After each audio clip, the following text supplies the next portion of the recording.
तो हमने क्या कहा, ultra vires means beyond powers. आपने कोई भी ऐसी ट्रांजेक्शन की जो आपकी पावर्स के अंदर नहीं आती, तो वो ट्रांजेक्शन कहलाएंगी अल्ट्रा वायरस ट्रांजेक्शन। सेकंड क्या लिखा है, लीगल फेज क्या है अल्ट्रा वायरस ट्रांजेक्शन का, इसका मतलब यह है कि आपको मैंने ऑफिशियली लीगली जो पावर्स दी हैं आप वो यूज कर सकते हो, उसके अलावा अगर आप कोई भी पावर यूज कर रहे हो तो वो अल्ट्रा वायरस ट्रांजेक्शंस कहलाएंगी। अब आती है बात कि अल्ट्रा वायरस का एक फंडामेंटल रूल के साथ लिंक बनाया जा रहा है बेटा, तो वो रूल क्या है जरा देखें, फंडामेंटल रूल क्या है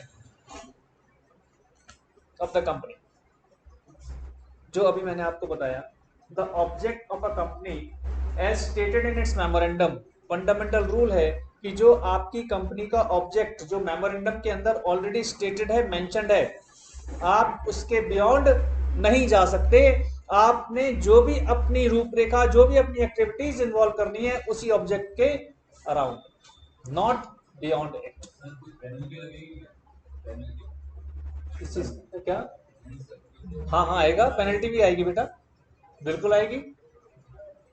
क्या कह रहा है, एनी एक्ट डन और a contract made by the company beyond such powers not only of the directors but also the company is wholly void, this is the penalty। तो कॉन्ट्रैक्ट ही void हो गया, अब उससे नफा हो रहा है नुकसान हो रहा है, भुगतो। ऑब्वियसली नफा तो होगा नहीं। And inoperative in law, void हो गया, जो void हो गया वो ऑब्वियसली इनऑपरेटिव इन लॉ हो गया, and therefore not binding on the company. सबसे पहला फंडामेंटल रूल ये है कि कोई भी अल्ट्रा वायरस ट्रांजेक्शन होगी तो वो कंपनी के ऊपर बाइंड नहीं होगी, बिकॉज वो पहले से ही वॉइड एब इनिशियो है, स्टार्टिंग से ही कॉन्ट्रैक्ट के अंदर मेंशन नहीं है बियॉन्ड पावर। जिसने करा है वो उसकी पर्सनल लाइबिलिटी हो जाएगी। हाँ जी, पर्सनल लाइबल हो गया, उसको कुछ नुकसान हो रहा है तो भुगतो, नुकसान हो रहा है भुगतो। हाँ, अगर कंपनी के केस में है तो कंपनी भी भुगतेगी अल्ट्रा वायरस ट्रांजेक्शन, ठीक है। किसको, हाँ तो मतलब वैसे तो बाइंडिंग हो ही नहीं रहा, आपको वापस करना पड़ेगा। If you claimed you have to refund it, contract is not binding on you. अगला देखो क्या कह रहा है, company can be restrain from enjoying the fund. आगे आपका आंसर, आप क्वेश्चन रेज करो आंसर आता है, company can be restrain from, अब आप कह रहे हो कंपनी को फायदा हो रहा है, तो वो कह रहे हैं रिस्ट्रेन कर दिया, आपके ऊपर लगा दी ऑब्जेक्शन कि आप उस फंड को एंजॉय नहीं कर सकते, for the purpose other than those sanctioned by the memorandum. Obviously जो मेमोरेंडम में सैंक्शन है वहां तक तो कर लो, जब सैंक्शन नहीं है तो आप नहीं कर सकते। थर्ड क्या कह रहा है, कंपनी को क्या रिस्ट्रेन किया जाएगा, आपका ऑब्जेक्ट था स्कूटी बेचना, टू व्हीलर्स, आपको रिस्ट्रेन किया जाएगा कि आप अपने ऑब्जेक्ट से भटके नहीं, आप किसी दूसरे बिजनेस में नहीं जा सकते। तो क्या कह रहा है, company can be restrained from carrying on trade different from one is authorised to carry on. आपको ऑथराइज किसके लिए किया था हमने, टू व्हीलर्स के लिए, तो आप फोर व्हीलर्स कैसे कर सकते हो। ठीक है जी,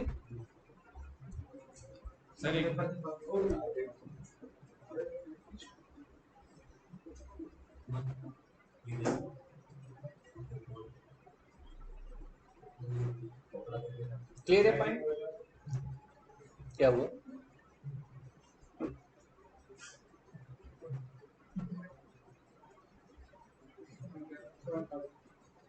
फिर क्या कह रहा है, impact of doctrine of ultra virus. अब ध्यान से देखो बेटा, आपकी जो अल्ट्रा वायरस ट्रांजेक्शन है, अल्ट्रा वायरस का मतलब क्या, beyond powers. Company can neither B sued on the ultra virus transaction and nor can it sue on it। फंस गया, और जब आप कोर्ट ही नहीं जा सकते तो रेमेडी कैसे मिलेगी? Can not suit ultra vires transaction पर। सेकंड क्या कह रहे हैं, ये और भी इंपॉर्टेंट जो हमने अभी डिस्कस भी पहले किया था, since the memorandum is a public document, it is open to the public inspection. Therefore, when one deals with a company, one is deemed to know about the powers of the deemed to know. हम ये मानकर चलेंगे कि आप पढ़कर आए हो, आपको सब पता है। ऑनलाइन सिल्वर चेक कर लो, बैच होगा अमन आया हमको अगर ऑनलाइन बात अंशिता अभी तो नहीं आया, एक भी नहीं ऑनलाइन पे। Ayush Kunal ma'am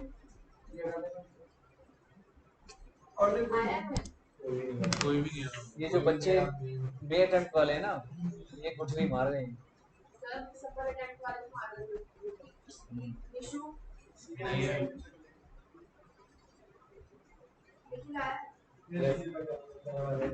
Piyush Rahul yes ma'am. Ronnie कल सुबह ही ज्यादा बच्चे आ गए थे तो 8 बजे वाली क्लास ज्यादा बढ़िया थी। सर 8 बजे का हुआ सर आज सर 8 बजे सर 8 वाला सबसे बढ़िया सर नहीं आती सही है नहीं आती सर 8 सर देखिए मैं सर 8 बजे का वो शेड्यूल उसका खेल है ना बेटा, मेरे हाथ में नहीं है। इधर 8 बजे आप कर सकते हैं डिस्कस किया है मैंने, सर कल आप रखोगे कल नहीं रखेंगे, कल नहीं भाई सर ये कल रेस्ट करो मेरी तरफ से। मैथ्स की है, लाइव है, ऑनलाइन है ना, तो ठीक है। पहला इम्पैक्ट क्या हुआ, कंपनी सू नहीं कर सकती। दूसरा इम्पैक्ट क्या हुआ कि ये मानकर चला जा रहा है कि आप पढ़कर आए, ठीक है जी, आपको सब पता है।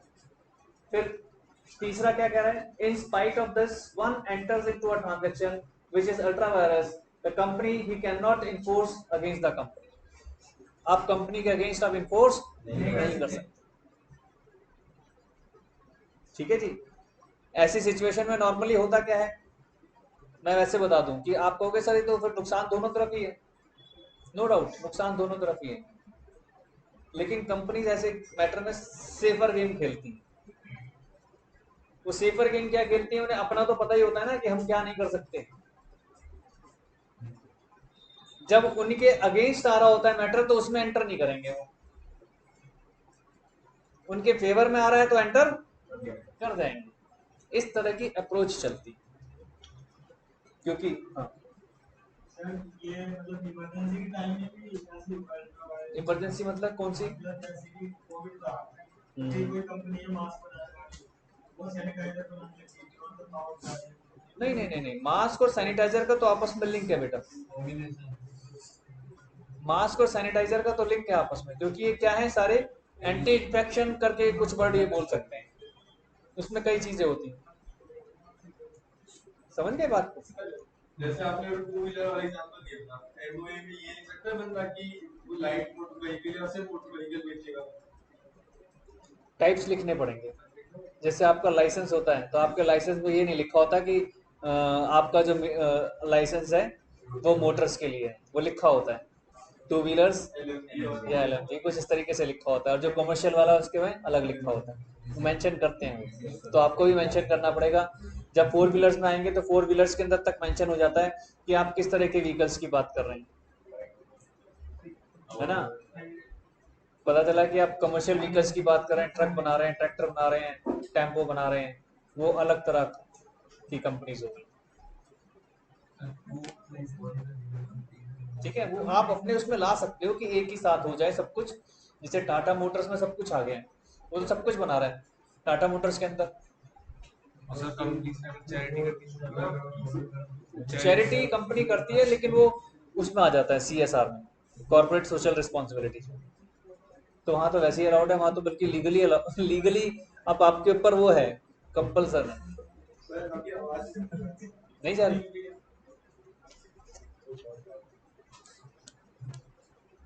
अभी कौन आया ऑनलाइन, आदित्य आ रही है मेरी आवाज?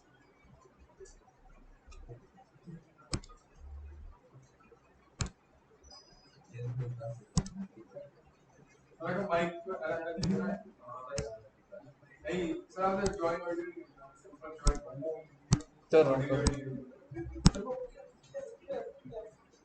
सर का राइट सर आपका राइट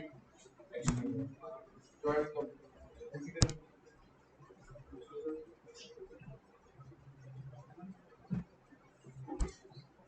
अब आ रही है आवाज आदित्य? क्या वही तो देख रहा हूँ, और दिख नहीं रहा मुझे कोई। ये यही कह रहा है कि सर यही बैठेगा मान लिया नहीं, वो तो ठीक है, लेकिन कोई तो और दिखे। अब आए हैं। आदित्य, मेरी आवाज आ रही है? आ रही है सर आ रही है क्या कर रहा है सर एडी की आवाज नहीं आ रही किसकी? इतना बोल रहा है उसकी आवाज नहीं आ रही तो ये म्यूट हटाना पड़ेगा ना। नहीं उधर बोला था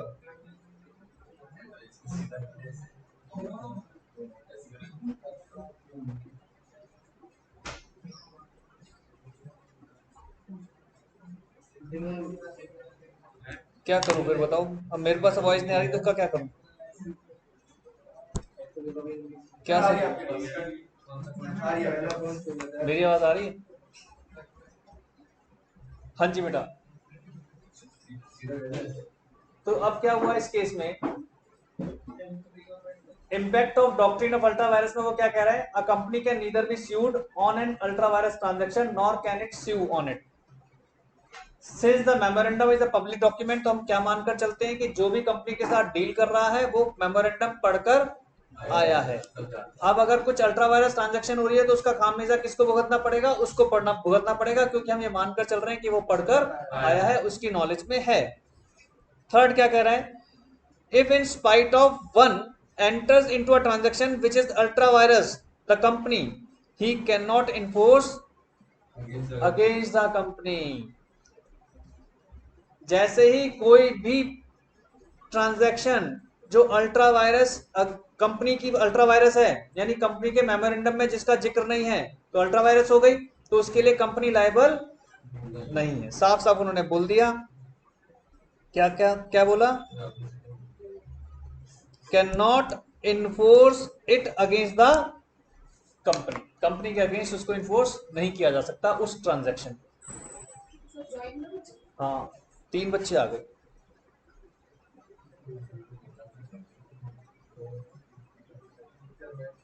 एक बार सभी लोग एग्जाम्पल पढ़ लीजिए। Example number 8। इस केस में क्या हुआ मैं आपको बता देता हूं। वो एक्सप्लेन क्या करना चाह रहा है कि कंपनी को किसी ने लोन दिया, कंपनी को किसी ने लोन दिया और वो लोन अल्ट्रा वायरस था। वो बता रहे हैं, एक नटशेल कर रहे हैं कि वो लोन क्या था? अल्ट्रा वायरस था। हाँ, कंपनी ऑथराइज नहीं थी लोन लेने के लिए, कंपनी ऑथराइज नहीं थी लोन लेने के लिए, उसके बावजूद भी उसने लोन ले लिया और उसे लोन मिल गया। मजे की बात, जिस किसी ने लोन दे भी दिया तो इसका मतलब क्या मानकर चलें कि उसने पढ़ लिया होगा एमओए। उस एमओए में तो लिखा हुआ है कि लोन नहीं ले सकते, उसके बावजूद भी लोन दे रहे हो आप, तो पहली अल्ट्रा वायरस हो गया। अब क्या कह रहा है? द लेंडर में नहीं, but if the money advance to the company has not, अच्छा अभी पूरे थोड़ा स्टार्टिंग से पढ़ना पड़ेगा। If you have supplied goods or perform service on such a contract or lent money, आपने मनी लेंट कर दी, you can not obtain payment or recover this money what you lent. क्योंकि अल्ट्रा वायरस थी तो वो पैसा आप वापस नहीं मांग सकते, अल्ट्रा वायरस ट्रांजैक्शन। लेकिन उन्होंने उसके बावजूद भी इसके लिए थोड़ा सा कुछ गुंजाइश रखी। वो गुंजाइश कहां है? ए ने कंपनी को लोन दे दिया, मान लीजिए 1 करोड़ रुपए का, अल्ट्रा वायरस था, उसका तो पैसा मर गया। कंपनी उस 1 करोड़ रुपए को क्या कर सकती है? मिसयूज तो कर नहीं सकती। अब ये तो कह नहीं सकती मेरे पास 1 करोड़ आ गया, मेरी अल्ट्रा वायरस ट्रांजेक्शन था, मैं पैसे नहीं लौटा रहा। वॉइड का मतलब क्या है? वो कॉन्ट्रैक्ट लीगल नहीं है, लेकिन अगर वॉइड है तो हमने ये भी पढ़ा था कि आप उस पैसे को तो लौटाओगे। वो कॉन्ट्रैक्ट अगर वैलिड नहीं है ए के ऊपर तो कंपनी के ऊपर भी तो वैलिड नहीं है। तो कंपनी कैसे उस पैसे को हजम कर सकती है? नहीं कर सकती। अब उसके ऑप्शन दे रहा है, पढ़ो। But if the money advance to the company has not been expended, अगर वो पैसा खर्च नहीं हुआ, वो कहां पर है पैसा? कंपनी के बैंक अकाउंट में। वो पैसा अभी कहां है? कंपनी के बैंक अकाउंट में। तो कह रहा है the lender may stop the company from parting with it or by means of an injunction. A ने जो 1 करोड़ रुपए का लोन दिया था, वो कोर्ट जाकर इस बात की स्टे ले सकता है कि सर ये जो 1 करोड़ रुपए गया है मेरे अकाउंट से इनके अकाउंट में गया है, वो बाई चांस एक वॉइड एग्रीमेंट के अंदर चला गया, तो प्लीज कंपनी को स्टॉप किया जाए कि उस पैसे को खर्च ना करे और इधर उधर उसे यूज ना करे, क्योंकि क्लॉज है कि एक्सपेंडेड नहीं होना चाहिए। पूरा पैसा मिल जाए।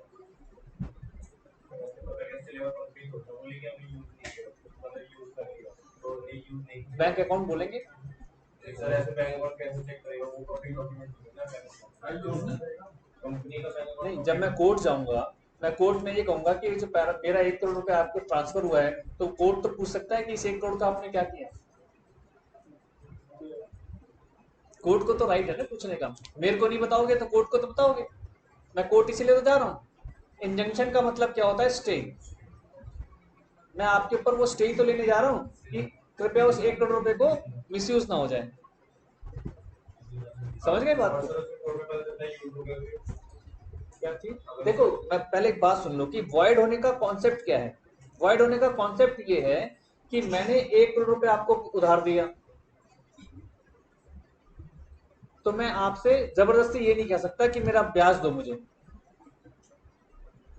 मैं ये नहीं कह सकता कि ब्याज दो। या 1 करोड़ रुपए की मैंने आपसे कार खरीद ली, जबकि कार आपकी पावर में ही नहीं दी, तो मैं आपको ये इन्फोर्स नहीं कर सकता कि भैया मुझे नहीं पता कार चाहिए मुझे। मैं आपके ऊपर ये फोर्स नहीं कर सकता। समझ रहे बात को? ये बात होती है। वॉइड का मतलब है कि अब आप सामने वाली पार्टी को ये नहीं कह सकते कि अपनी ड्यूटी फुलफिल करो। वॉइड का मतलब ये होता है। लेकिन आपने अगर कुछ बेनिफिट लिया है, उस बेनिफिट की रिकवरी की तो बात कर सकता हूं ना मैं क्या रिकवर करवाना चाह रहा हूं? वो जो 1 करोड़ रुपए आपके पास पहुंच गया, वो गलती से आपके पास पहुंचा ना मेरा, आप उसे देने से क्यों मना कर दोगे? आप एग्जीक्यूशन मना कर सकते हो कि हम दोनों के बीच में अगर कुछ एग्रीमेंट हुआ था, उस एग्रीमेंट को मना कर सकते हो। मैंने आपको 1 करोड़ रुपए का एडवांस दिया था बाई चांस इसलिए कि चलो मेरा घर बनवा दो, और पता चला कि वो घर बनवाना आपकी पावर्स में नहीं है, तो क्या मैं आपको फोर्स कर सकता हूं कि घर बनाओ? ये नहीं कर सकता मैं। वॉइड का मतलब ये होता है कि I can't make you forced. लेकिन इसका मतलब ये तो नहीं है ना कि आप मेरा 1 करोड़ रुपए खा जाओ। वापस तो मांगूंगा ना मैं।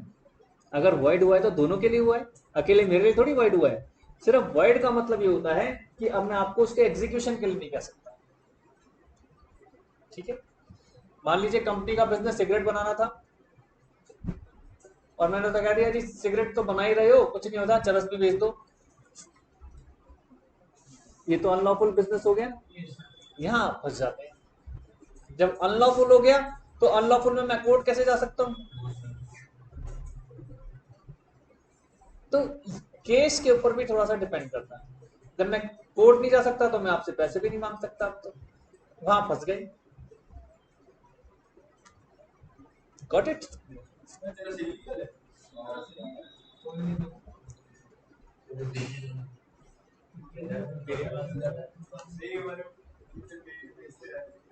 अब बिकता तो सब जगह है,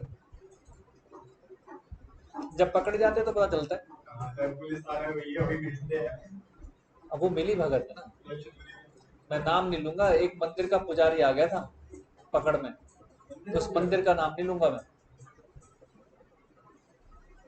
वो सिर्फ क्या किया था उसने, जैसे वो वहां पे साधु बैठे रहते हैं, वो मारते हैं, क्या बोलते हैं, जो भी अफीम चला जो भी, तो वो पुजारी भाई साहब साथ बैठ गए, ला भी वो ऐसे चलती ना आपस में कष्ट पे कष्ट, एक तू भी ले ले तो एक तू भी ले ले। पुजारी को पता नहीं होगा, वो नया नया आया था बेचारा, पुलिस वालों ने उसी को पकड़ लिया। उनको नहीं पकड़ा किसी को, उनके साथ तो फिक्स्ड होगा ना। उसको पकड़ लिया, हमने बेल कराई और उसके ऊपर एक वो लगा पेनल्टी, मतलब वो लगता है जुर्माना, वार्निंग के साथ छोड़ा गया। खैर आगे बात समझ में यहाँ पर। तो वॉइड का मतलब मैं ये नहीं कह रहा कि अब आप मेरे 1 करोड़ रुपए को खा जाओगे, क्योंकि काम क्या था, गुड सप्लाई करना या कुछ परफॉर्म करना, सर्विसेज को करना, या फिर मनी लैंड करना। ये कोई भी इलीगल काम तो नहीं है। मैंने इलीगल काम नहीं बोला यहाँ पर, आप अनलॉफुल बिजनेस नहीं बोल रहा हूं मैं। बिजनेस लॉफुल था लेकिन अल्ट्रा वायरस था, लेकिन अल्ट्रा वायरस था। इलीगल बिजनेस, अनलॉफुल बिजनेस अलग होगी। आपके पास 1 करोड़ मेरे खाते में पहुंच गए, अब आपने अभी एक्सपेंड अगर नहीं किए हैं तो मैं कोर्ट जा सकता हूं कि प्लीज जज साहब रोक लगा दीजिए, कहीं मेरा 1 करोड़ रुपए खर्च ना कर, क्योंकि खर्च कर देंगे तो उसके इम्प्लीकेशंस अलग आ जाए। आगे आती है बात क्या, this is because the company does not become the owner of the company. जो 1 करोड़ रुपए मैंने आपको दिए थे, आप उसके ऑनर नहीं बने, which is ultra vires the company. एक पॉइंट तो ये हो गया। दूसरा point, as the lender remains the owner, अब मैं तो ऑनर ही हूं उस 1 करोड़ का, तो उस 1 करोड़ के लिए मैं क्लेम कर सकता हूं। He can take back the property in peace if the ultra vires loan has been utilized in. अब आपने वो जो अल्ट्रा वायरस लोन था 1 करोड़ रुपए का, यूटिलाइज कर लिया कहां पर, मीटिंग लॉफुल डेट्स। आपने किसी का लोन उतारना था, आपने 1 करोड़ रुपए लिए, उसका लोन उतार दिया, lawful debts. The lender steps into the shoes of the debtor. जिसने पैसा उधार लिया था, यानी कंपनी कहां चली बन जाएगी, मेरी डेटर बन जाएगी। अब क्यों, क्योंकि भाई अब जब आपने पैसा लॉफुल उसमें यूज कर लिया है तो मेरा पैसा आपको लौटाना पड़ेगा। अब कहां चले गए, डेटर्स के शूज में चले गए। Then the lender steps into the shoes of the debtor, paid off, and consequently he would be entitled to recover his loan to that extent from the जितना पैसा लॉफुल बिजनेस में, lawful repayment में गया है, उसके लिए मैं आ जाए, और जितना आपके बैंक अकाउंट में उसके लिए तो मैं वैसे ही क्लेम कर सकता हूँ। तो दोनों चीजें बता दी उसने, ठीक है।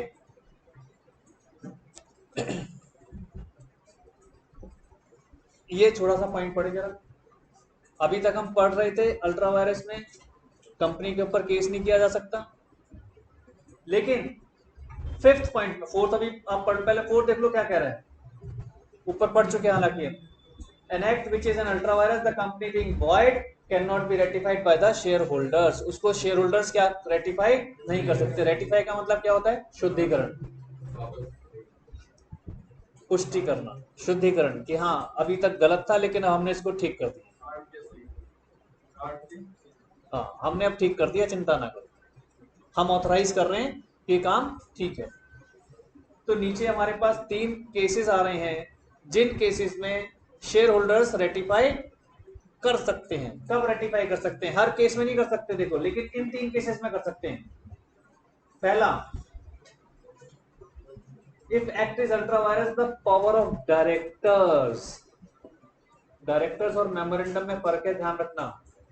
डायरेक्टर्स मेमोरेंडम का एक पार्ट भरा है छोटा सा, अगर डायरेक्टर की पावर के बियॉन्ड जा रहा है लेकिन मेमोरेंडम के अंडर है तो क्या कर सकते हैं, share holders can ratify it.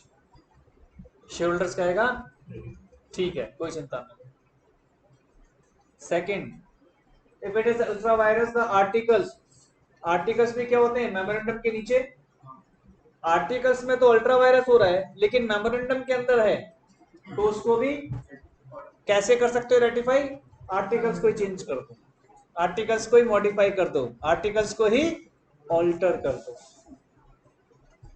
Third, if the act is within the power of the company. Company की पावर में तो है लेकिन but is done irregularly, shareholder can validate it. Irregularity का मतलब क्या है? जैसे साइन चाहिए थे 3 लोगों के, 2 ने कर दिए, हमने तब भी आगे बढ़ा दी फाइल, कोई नहीं टेंशन, 2 ने कर दिए ना, क्या सोच के मेजर ने तो कर दिया, तीसरा रह गया, कभी भी करा लेंगे। इरेगुलरिटी तो हो गई, लेकिन बाद में शेयर होल्डर्स उसको क्या कर सकते हैं? रेटिफाई। केस आएगा, क्या हुआ जी सर, एक साइन नहीं थे, लाओ लाओ लाओ, हम करा देते हैं, रेटिफाई हो गया। इसको क्या कहते हैं? इन तीनों केसेस में share holders can ratify, share holders can ratify. Clear है पॉइंट? हाँ जी। जल्दी से ये केस पढ़ना है आप लोगों को, फटाफट खत्म होने वाला है। अच्छा सॉरी।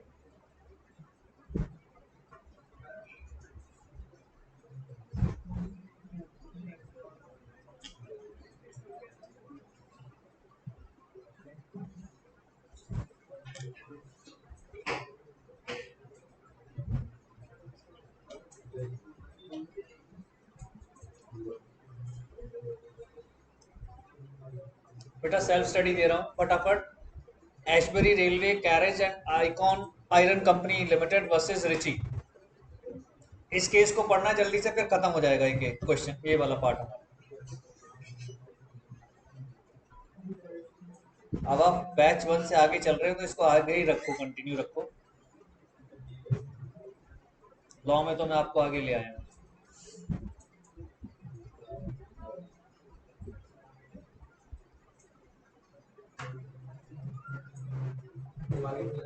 अनपेड सेलर पढ़ा कि नहीं पढ़ा है? कहीं पता चला मेहनत मेरी बेकार कर दूं? थोड़ा थोड़ा बड़ा पढ़ लो भाई, 5 घंटे लगाए थे, उसी की वजह से आप आगे आए हो तो सब गया उनका, लेकिन अब आप आगे आ गए हो। 5 घंटे का मतलब 3 क्लास आगे आ गए ना आप।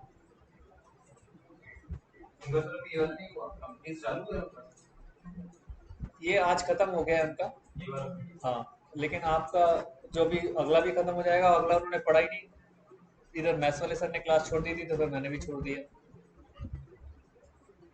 जल्दी से क्या पढ़ा इस केस में, क्या हुआ है? पढ़ो जरा, एक एक करके जरा पॉइंट्स पढ़ते हैं, देखो क्या हुआ। The fact of the case are the main objective of the company were to make, sell or lend on hire. क्या हुआ? पहले वो आपको बता रहा है कि कंपनी के ऑब्जेक्ट्स क्या थे, क्योंकि अल्ट्रावायलेट ट्रांजैक्शन की बात हो रही है तो ऑब्जेक्ट्स के खिलाफ होगा। आपको 4 ऑब्जेक्ट बता रहा है। पहला कि या तो बनाओगे या बेचोगे या लैंड करोगे या हायर कर लोगे रेलवे कैरेजेस एंड वैगन्स। हाँ जी, बोगी, बोगी बोगी, रेलवे की जो बोगी होती है। To carry on the business of mechanical engineers and general contractor. जो मैकेनिकल इंजीनियर्स का काम क्या होता है? इंजीनियरिंग करना, है ना? मैकेनिज्म को लेकर होगा, क्योंकि अब इससे दिख रहा है कि हमारा काम क्या है, ट्रेन से रिलेटेड है। तो हमने उसमें मैकेनिकल इंजीनियर्स हायर किए हुए हैं। जैसे मेट्रो के अंदर काफी सारे मैकेनिकल इंजीनियर्स होंगे ना, उनका काम क्या होगा? रेल के डब्बों को ये करना वो करना, तो इसमें भी हमारा इस तरीके का काम होगा। एंड जनरल कॉन्ट्रैक्ट्स, ये जरा जनरल वर्ड तो मैंने अंडरलाइन किया हुआ है। ये पूरा केस इसी एक जनरल वर्ड के ऊपर है, एक इसी वर्ड के ऊपर है पूरा केस। और कब का है देखो, 1875। कहाँ पर सोल्यूशन हुआ इसका? हाउस ऑफ लॉर्ड्स, ब्रिटिश में, ब्रिटेन में, मतलब इंग्लैंड के अंदर जाकर इसका सोल्यूशन हुआ है, हाउस ऑफ लॉर्ड्स में। To purchase, lease, sell and work mines. To purchase, sell और Work mine. Work mines. ये क्या हुआ? आपने ये भी देखा होगा कि जो ट्रेन है वो कोल से चलती है, और कुछ कभी कभी कॉम्बिनेशन बन जाते थे कि ट्रेन का काम ही क्या था, यहाँ से कोल उठाना दूसरी जगह डालना। जो स्पेशल पर्पस ही यही था इंडिया के अंदर पहले, जो पहले पैसेंजर्स को कैरी करने का नहीं था पर्पस। ट्रेन की स्टार्टिंग हुई थी कोल को इधर से उधर ले जाने के लिए, बाद में पैसेंजर्स में कन्वर्ट होनी शुरू हुई। समझ रहे हैं? तो उस वक्त की बात हो रही है, 1875। हाँ जी, इंडिपेंडेंस पे कुछ ऐसा हुआ था कि ब्रिटिशर्स ने बोला था हमें 100 केजी वो चाहिए sir coal,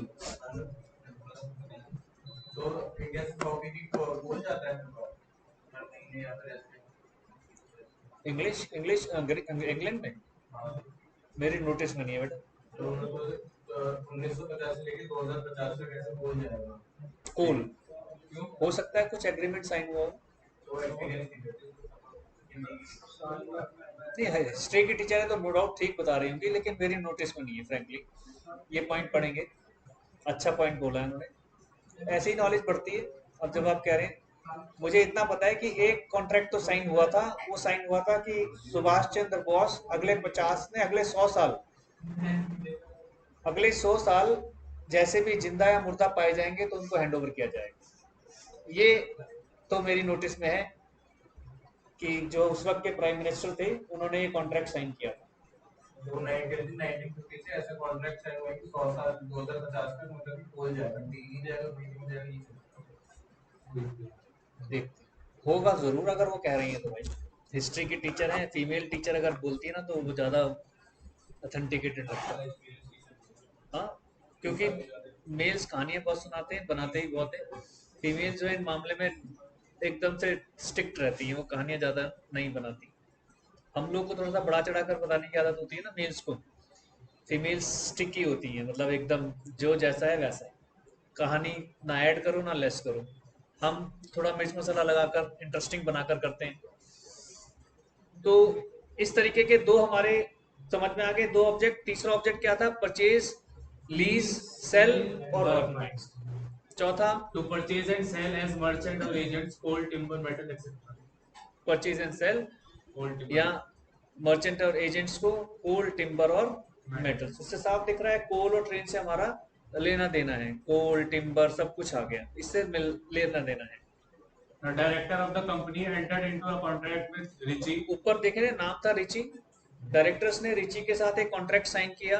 for financing the construction of a railway line in Belgium. Belgium में एक रेलवे लाइन बिछनी थी कि आप हमें फाइनेंस कर दो, रिची ने फाइनेंस करना था, कंपनी ने कॉन्ट्रैक्ट साइन किया रिची के साथ। हाँ जी। And the company further ratified this act of the director by passing a special resolution. अब वो बीच की लाइन खा गया कि रिची ने लोन दे दिया और वो लोन हो गया अल्ट्रा वायरस, यानी डायरेक्टर्स को अथॉरिटी नहीं होगी इतना लोन लेने की।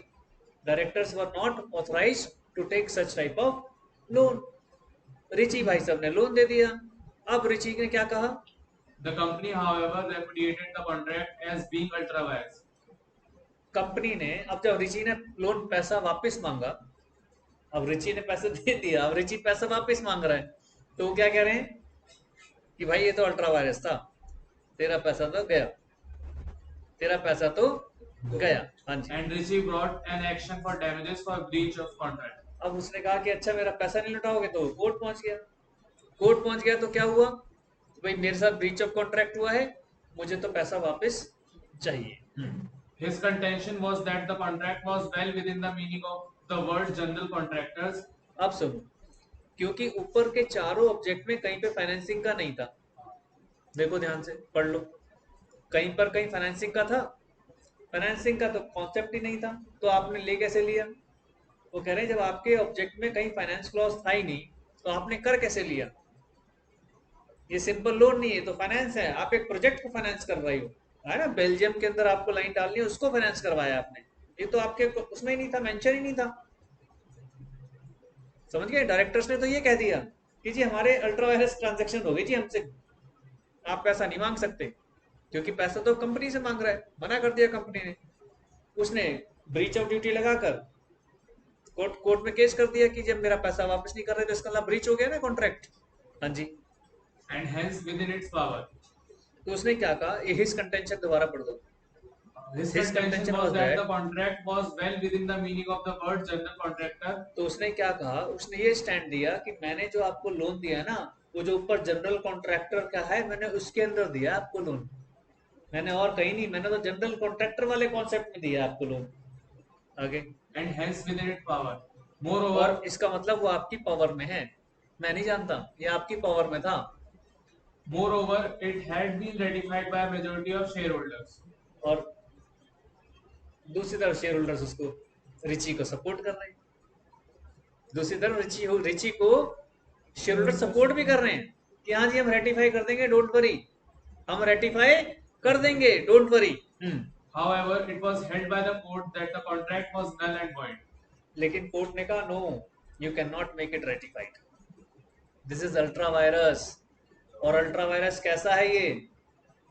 वो कह रहा है ये उन पावर से बियॉन्ड है जिसमें शेयर होल्डर्स रेटिफाई कर रहे थे, उनसे बियॉन्ड है ये। क्योंकि क्या कह रहा है? बियॉन्ड डायरेक्टर्स चला गया, ठीक है, लेकिन ये बियॉन्ड मेमोरेंडम है। डायरेक्टर्स तो है ही, ये बियॉन्ड मेमोरेंडम है, हमारे ऑब्जेक्ट क्लॉज को भी अपोज कर रहा है, ठीक है ना। तो कह रहा है कि आपने जो वर्ड बोला जनरल कॉन्ट्रैक्टर, इसको देखो वो भी बोल रहे हैं, हिंट दे रहे हैं। However, it was held by the court that contract was null and void. It said that the term general contractor was associated with, कह रहा जो तुम हवाला दे रहे हो जनरल वर्ड का, जनरल कॉन्ट्रैक्टर का, इसका मीनिंग क्या है वो सुन लो। उसका मीनिंग क्या है? मैकेनिकल इंजीनियर्स की सपोर्ट में। इसमें क्या मैकेनिकल इंजीनियरिंग दिख रही है भैया? फाइनेंसिंग में क्या मैकेनिकल इंजीनियरिंग दिख रही है? मैकेनिकल इंजीनियरिंग से रिलेटेड कोई बताओ। तो क्या कह रहा है? That is it had to be read in connection with the company's main business. ये कंपनी के मेन बिजनेस से रिलेटेड नहीं है। मेन बिजनेस था मैकेनिकल इंजीनियरिंग, उससे रिलेटेड नहीं है। If the term general contractors was not interpreted, not so interpreted, it would authorize the making of contract of any kind and every description, for example, marine and marriage. तो कह रहा है उससे related नहीं। समझ गए बात को? Yes. ये बात क्लियर रहेगी सबको? नहीं। Null and void. ये पैसे वाला तो पैसे तो मांग रहे हो प्रॉपर्टी, वो अभी ब्रीच ऑफ कॉन्ट्रैक्ट लगा रहा है, पैसा तो वापस ही नहीं मांग रहा। उसने पैसा नहीं मांगा, उसने ब्रीच ऑफ कॉन्ट्रैक्ट का। मैंने भी क्या कहा था कि मैं आपसे कहा कि मेरा बिजनेस तो स्कूटी का है और मैं आपसे कार के लिए डील कर गया। अब मैं आपसे मांग रहा हूँ कार चाहिए मुझे, तो मुझे पैसे नहीं चाहिए जी, कार चाहिए। तो कोर्ट क्या कहेगा? कॉन्ट्रैक्ट तो नल एंड वॉइड है, कार मिल ही नहीं सकती आपको। अब आप कहोगे जी पैसा क्यों नहीं मांगा? अब पैसा अगर नहीं मांगा होगा तो पैसा भी नहीं मिलेगा। अगर पैसा नहीं मांगा होगा तो पैसा भी नहीं मिलेगा। ये बड़ा ड्रॉबैक है पैसे का। सर कोर्ट नहीं बोलता कि दे दो, अपने मर्जी से क्यों बोलेगा? एक सिंपल सा लॉ है, बच्चा रोएगा तो माँ दूध पिलाएगी, बच्चा नहीं रोएगा तो मदर उसको फीड नहीं करेगी। ये सिंपल सा लॉ है। ये हम लोग नहीं समझ पाएंगे, मदर समझती होंगी, लेकिन लॉ तो यही है। तो वही बात है कि कोर्ट आप जा ही नहीं रहे वो मांगने जो आपको चाहिए, तो कोर्ट क्या कहेगा? नहीं नहीं मैं जबरदस्ती, अरे पैसे दिलाऊंगा आपका मैं। जज साहब आपके कोई पड़ोसी थोड़ी लग रहे हैं। जज साहब कह रहे हैं कि मेरे लिए तो दोनों पार्टी बराबर हैं। आपको क्या रेमेडी चाहिए कि जी मेरा कॉन्ट्रैक्ट कंप्लीट कराओ। जज साहब कॉन्ट्रैक्ट तो बेटा नल एंड वॉइड हो गया, चलो जाओ घर, ये लो मैंने ऑर्डर दे दिया। अब आपको याद आया, अरे बाप रे अगर नल एंड वॉइड है तो मेरे पैसे तो दिला दो भाई। तो गलती किसकी हो गई? वकील साहब। अब अगर वो बोले कि पैसे मतलब वापस दो, जज बोल देते हैं कि अब आप इसके लिए दूसरा केस, इस केस में मैं नहीं दूंगा, आप दोबारा से आप। मतलब इतने निर्दयी नहीं होते। एक बार नल एंड वॉइड हो गया तो दोबारा केस नहीं कर सकता। नहीं नहीं, केस तो कर सकता है, क्यों नहीं कर सकता? और वो कॉन्ट्रैक्ट आपका खत्म हो गया। अब वहां पर आप क्लेम करोगे कि सर पैसा तो, अब जज अगर आपने पैसा भी मांगा होगा तो जज उस पर फोकस हो जाएगा, नहीं मांगा होगा तो वो जज आपको हिंट दे देगा कि अब क्या करना है। वो हिंट दे देते हैं डायरेक्टली और इनडायरेक्टली। ठीक है जी, चलो अच्छी बात है, समझ आ गया। तो अब ये पढ़ें जरा, एक बोल्ड लेटर्स में कुछ लिखा हुआ है, ये आपको बहुत इंपॉर्टेंट है, याद रखना है। क्या लिखा है? N ultra virus contract can never be made binding on the company. Never लिख दिया, बाइंडिंग नहीं होंगे, बिल्कुल ठीक है। It can not become intra virus. Intra virus का मतलब क्या है कि अंदर अंदर वाले नहीं है, ये अंदर की कमियां नहीं है तो बाहर की कमी है, ये इंट्रा वायरस हम नहीं मान सकते। क्योंकि अगर इंट्रा वायरस होगा तो इंट्रा वायरस तो रेक्टिफाइएबल है, रेक्टिफाइएबल है। ऊपर के वो जो 3 केस लिखे थे वो इंट्रा थे, तो उनको तो शेयर होल्डर्स ने वैलिडेट कर दिया, लेकिन जो मेमोरेंडम के बियॉन्ड चले गए उनको शेयर होल्डर्स भी रेटिफाई नहीं कर सकते। हाँ जी, it can not become intra vires by reason of estoppel. Estoppel क्या होता है? जब आपके ऑब्जेक्ट के बियॉन्ड है तो वहां पर वैसी लॉ ऑफ एस्टॉपल लग गया, आपको रोक देगा कोर्ट। ये कैसे करा आपने साइन? डायरेक्टर्स को डांट पड़ जाएगी। एस्टॉपल, रुक जाओ, बस जहां हो वहीं थम जाओ ना। खेलते थे स्टैचू बचपन में, तो वो वाला खेल कि जहां है वहीं थम जाओ एकदम, बस कुछ नहीं करोगे आगे। एक्विसेंस,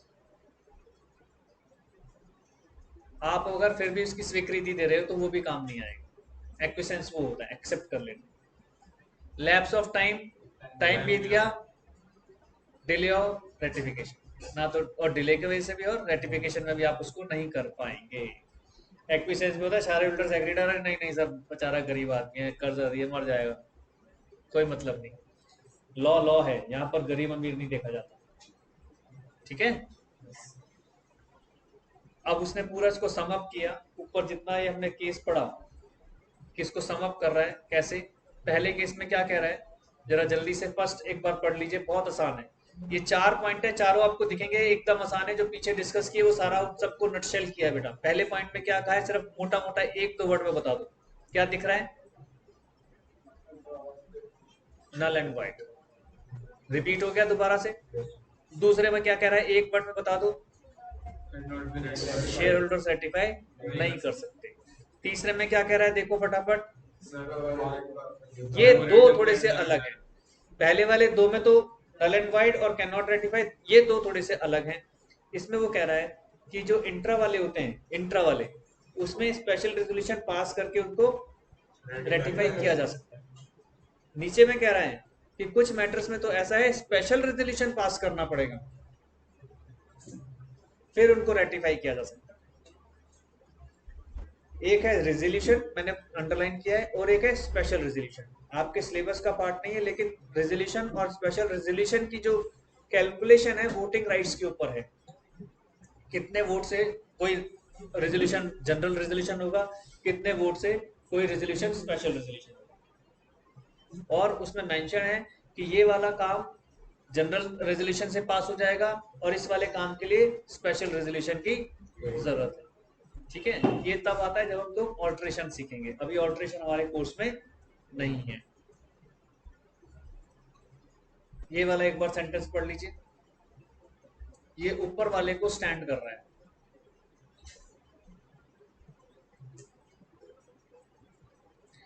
ये इसी पॉइंट को स्टैंड कर रहा है, फोर्थ पॉइंट को। ये बता दूं, फोर्थ पॉइंट का वो है, ये एक्सटेंडेड पार्ट है और ड्रॉबैक बता रहा है, क्योंकि फोर्थ पार्ट में तो ड्रॉबैक हो गया। इसका मतलब आप क्या कर सकते हो फोर्थ पॉइंट के अकॉर्डिंग, आप स्पेशल रेजोल्यूशन पास करके कुछ भी ठीक कर लोगे। अगर आपने स्पेशल रेजोल्यूशन पास करके कुछ भी ठीक कर लिया तो ऊपर क्या हुआ, जो हम इतना पढ़ रहे हैं वो तो डिफीट हो गया, वो पर्पस ही खत्म हो गया। क्यों पढ़ा रहे हो, वो ये समझा रहा है। क्या कह रहा है, however the disadvantage of this doctrine outweigh its main advantage, namely to provide protection to the shareholders and creditors. Although it may be useful to members in restraining the activities of the directors, it is only a nuisance. It is only a nuisance insofar as it prevents the company from changing its activities in a direction in which it is agreed by all. Resolution का मतलब क्या है, agreed by all. अब सारे agreed हो गए और activities ही आपने चेंज कर दी, तो फिर तो बेकार हो गया सारा काम। Again the purpose of doctrine of ultra vires has been defeated. अब वो समझा रहा है कि वो जो पीछे हमने पढ़ लिया डॉक्ट्रिन ऑफ अल्ट्रा वायरस, वो तो डिफीट हो गया। किस वजह से, as now the object clause can be easily altered. अगर आपने ऑब्जेक्ट क्लॉज को ही ऑल्टर कर लिया by passing a special resolution of the share holders, तो अल्ट्रा वायरस तो डिफीट हो गया। समझ रहे हैं? क्या कहना पढ़े, वो ये कहना चाह रहा है कि ये डिफीट तो तब होगा आगे वाली ट्रांजैक्शन के लिए, लेकिन जो ट्रांजैक्शन अभी हो चुकी है उसको तो आप कर नहीं सकते ना। वो ये कहना चाह रहा है जो अल्ट्रा वायरस है वो एक तरीके से डिफीट हो जाता है तब अगर मैं स्पेशल रेजोल्यूशन पास करके ऑब्जेक्ट क्लॉज ही चेंज कर दूं, समझ गए?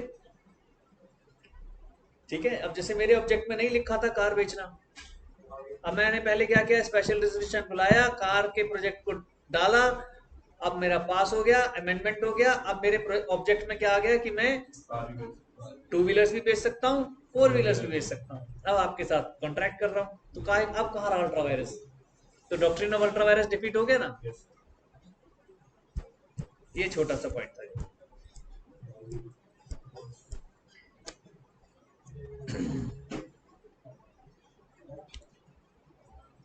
अगला हमारा पार्ट आ रहा है AOA, articles of association. 3 page का है, ज्यादा नहीं है।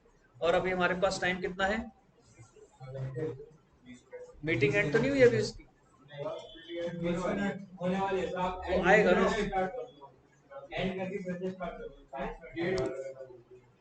हाँ मतलब वो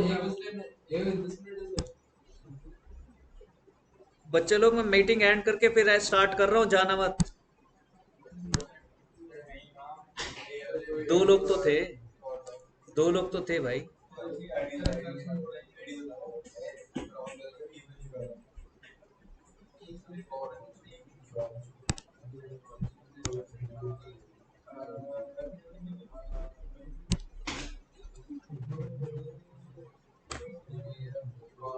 अब एक रह गया, आ जाएंगे कोई नहीं। जैसे हमने मेमोरेंडम ऑफ एसोसिएशन पढ़ा बेटे, मेमोरेंडम क्या था? मेमोरेंडम को ऐसे भी कहा जाता है कि इसका खेल किसके साथ है? आउटर वर्ल्ड के साथ। कंपनी की कनेक्टिविटी आउटर वर्ल्ड के साथ कैसी होगी ये बताना, ठीक है? और जबकि आर्टिकल्स ऑफ एसोसिएशन का रोल क्या है कि कंपनी इंटरनली क्या करेगी, कैसे करेगी, कितना करेगी, वो सब कुछ आर्टिकल्स में मेंशन होता है।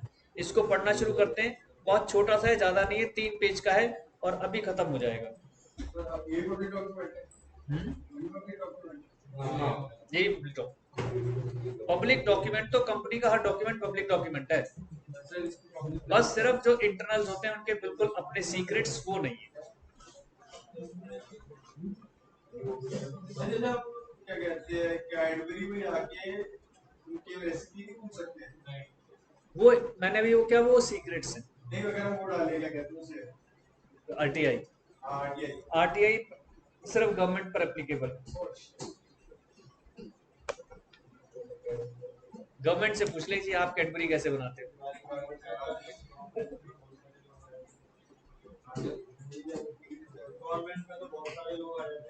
हाँ तो सारे लोग उसमें हैं। नहीं तो गवर्नमेंट की नहीं है ना कैडबरी, तो प्राइवेट है, मतलब पब्लिक है। काय की?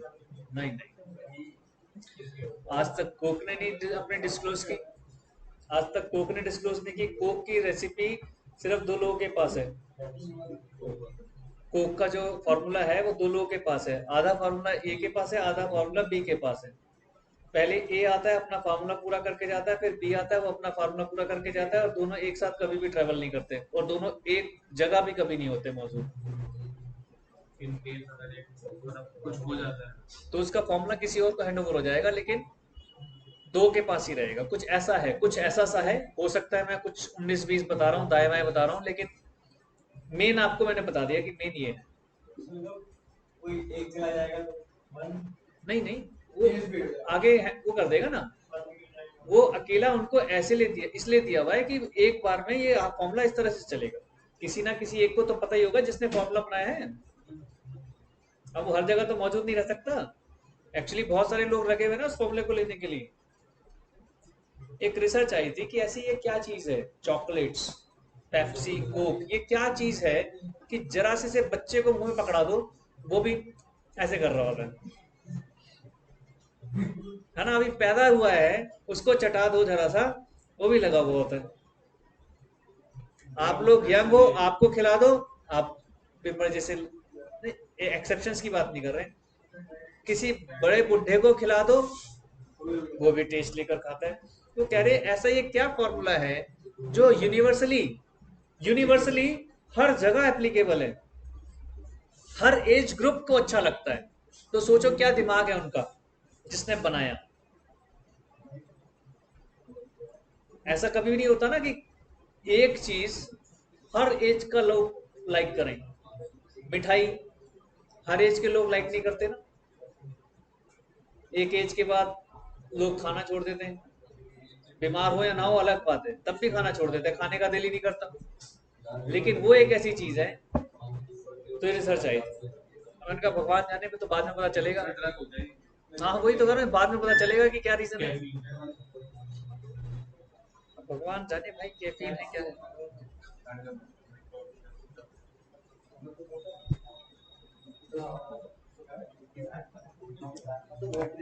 आर्टिकल्स ऑफ एसोसिएशन, थोड़ी सी सबकी इन्वॉल्वमेंट लेते हैं, एक एक पॉइंट सबका सब पढ़ते हुए चलेंगे। आपसे शुरू करते हैं। Article of Association. Articles of Association of a company are its rule and regulation and framed to manage its internal affairs. क्या है ये? बेसिकली इंटरनल अफेयर्स है। रूल्स एंड रेगुलेशन है framed to manage its internal affair, to manage its internal affairs. थोड़ा सा कर लो, चलो उसको अवॉइड कर देते। ये रूल्स एंड रेगुलेशन है framed to manage internal affairs. Just as a memorandum contains the fundamental conditions upon which the company is allowed to be incorporated, so also the articles are the internal regulations of the company. जैसे ऊपर कह रहे हैं, जैसे memorandum का status था वैसा ही status किसका है? आर्टिकल्स का। कैसे स्टार्ट की है? Just as the memorandum contains the fundamental condition upon which the company is allowed to be incorporated. जैसे मेमोरेंडम ऑफ एसोसिएशन के बिहाफ पर ही कंपनी का इनकॉर्पोरेशन होता है, बिल्कुल सेम वैसे ही articles are the internal regulations of the company. The general functions of the articles have been applied. Ashbury carriage company versus Riche, अभी पीछे पढ़ा ना, एशबरी का ही तो केस पढ़ा हमने। रिची ने क्या किया था? लोन दिया था, अल्ट्रा वायरस ट्रांजैक्शन थी, रिची को पैसे नहीं मिले, कॉन्ट्रैक्ट हो गया null and void. The articles play a part subsidiary to memorandum of association. तो कह रहा है आर्टिकल तो क्या है, एक छोटा सा रोल प्ले करते हैं मेमोरेंडम जो डिफाइन करता है। ठीक है, वहां पर यही तो हुआ था, डायरेक्टर से ही गलती हुई है ना। They accept the memorandum as the charter of incorporation. हमने जब मेमोरेंडम बताया था तो मेमोरेंडम के बारे में क्या बताया था कि वो चार्टर ही है, मैनिफेस्टो, वो कॉन्स्टिट्यूशन है कंपनी का। वो क्या डिस्क्लोज करता है? सारी पावर्स किसकी? डायरेक्टर्स की, शेयर होल्डर्स की, कंपनी की सारी स्कोप को डिस्क्लोज करता है। And so accepting it, the articles proceed to define the charter. Manifesto, Objective. Manifesto मतलब आपका बेसिक स्ट्रक्चर, कि आप क्या सोच रहे हो, to spread this message between the public, कि भाई मैं ये सोच रहा हूँ, दिस इज माय कॉन्सेप्ट। एक तरीके से उस कॉन्सेप्ट को समझ लो, है ना। जैसे केजरीवाल साहब का कॉन्सेप्ट कि मैं क्या कर रहा हूँ, मैं पानी फ्री दूंगा, मैं बिजली फ्री दूंगा, मैं ये फ्री दूंगा, मैं वो फ्री दूंगा, है ना। और क्या करोगे? तो सोचने लगते हैं कि और बताओ फ्री क्या दे सकते हैं, है। तो हमने तो कहा था फ्री एयर राइड दे दो, है ना। फ्री मेट्रो की तैयारी कर ही रहे थे, फ्री बस तो कर ही दिया, हमारे लिए नहीं किया। हु सेज बेटा? बिजनेसमैन ये सब डिस्क्लोज कर दोगे क्या? मतलब ये अपने हाँ, फिर तो कॉम्पिटिटर के लिए वो बिजनेसमैन से मतलब मत आप बात करो, बात कंपनी की करो। हाँ तो होने दो, कंपटीशन तो होना ही चाहिए। ये तो पहले ही बोला गया है कि कंपटीशन तो हेल्दी सिस्टम होता है।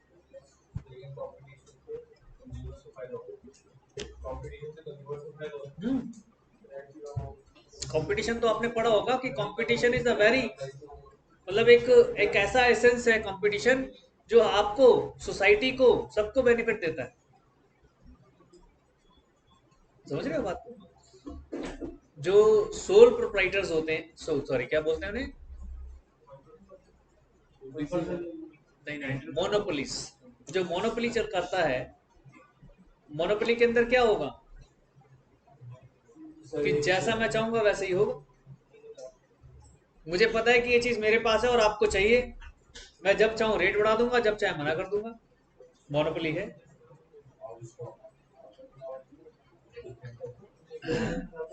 फिर क्या कह रहा है?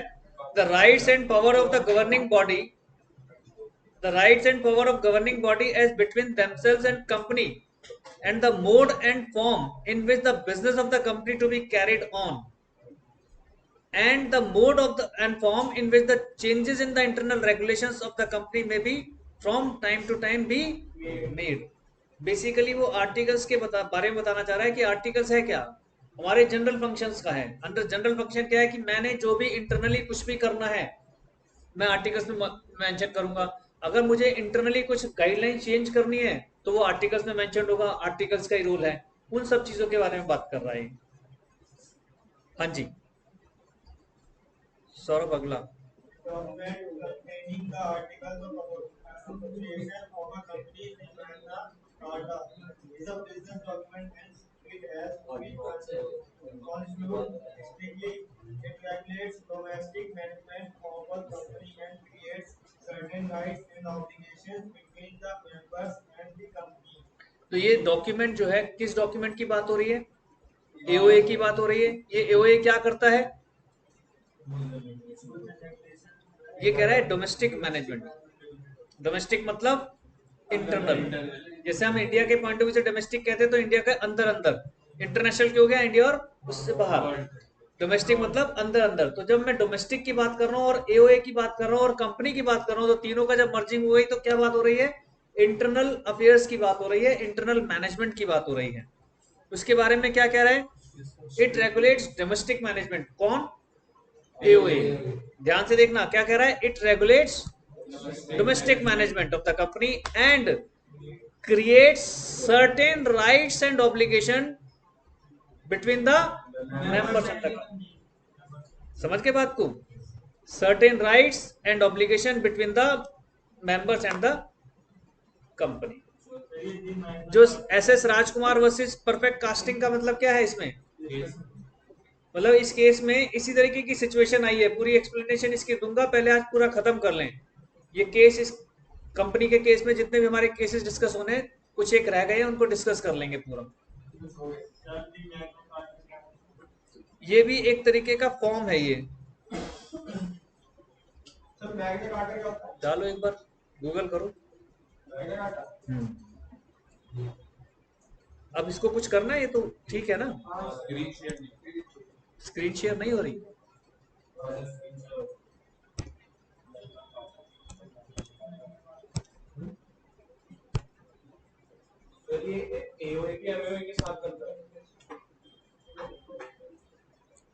स्क्रीन शेयर क्यों नहीं हो रही?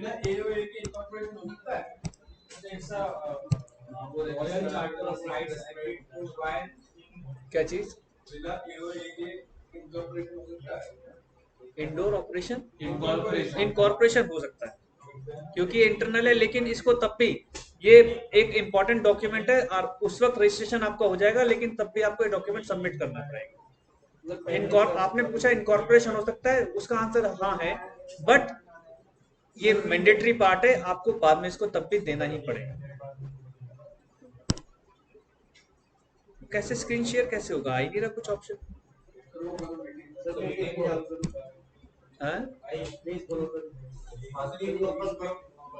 इसी को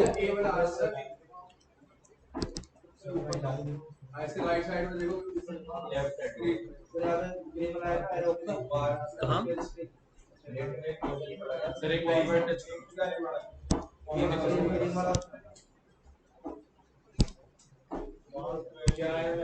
कितने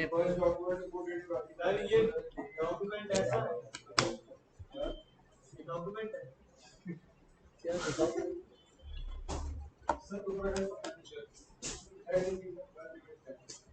किसका डाउनलोड किया डॉक्यूमेंट?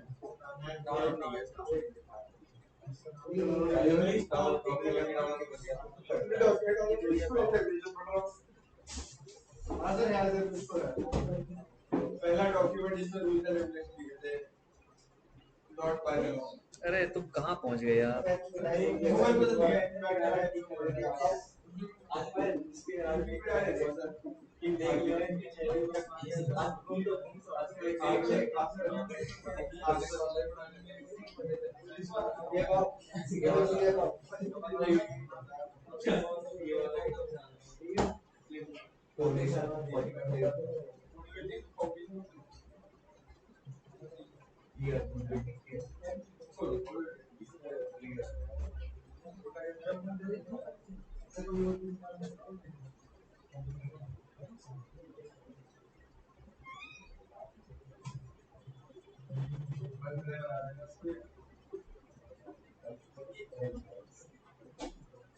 सर सिर्फ वीडियो ही आ रहे हैं इसमें।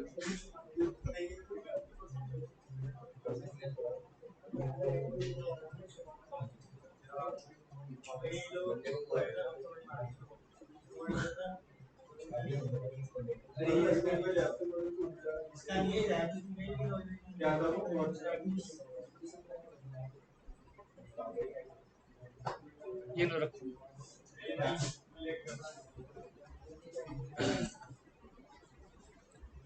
मैंने बताया ना, ये एक तरीके का इसका नाम दिया है इन्होंने, कि जैसे एक बहुत इंपॉर्टेंट डॉक्यूमेंट होता ना, इस तरीके से एक नाम दिया है इसको कि ये क्या है, द मैग्ना कार्टा। क्या कह रहे हैं, ये रेगुलेट करता है किसको, डोमेस्टिक मैनेजमेंट को, certain rights and obligation between the members and the company. हाँ जी।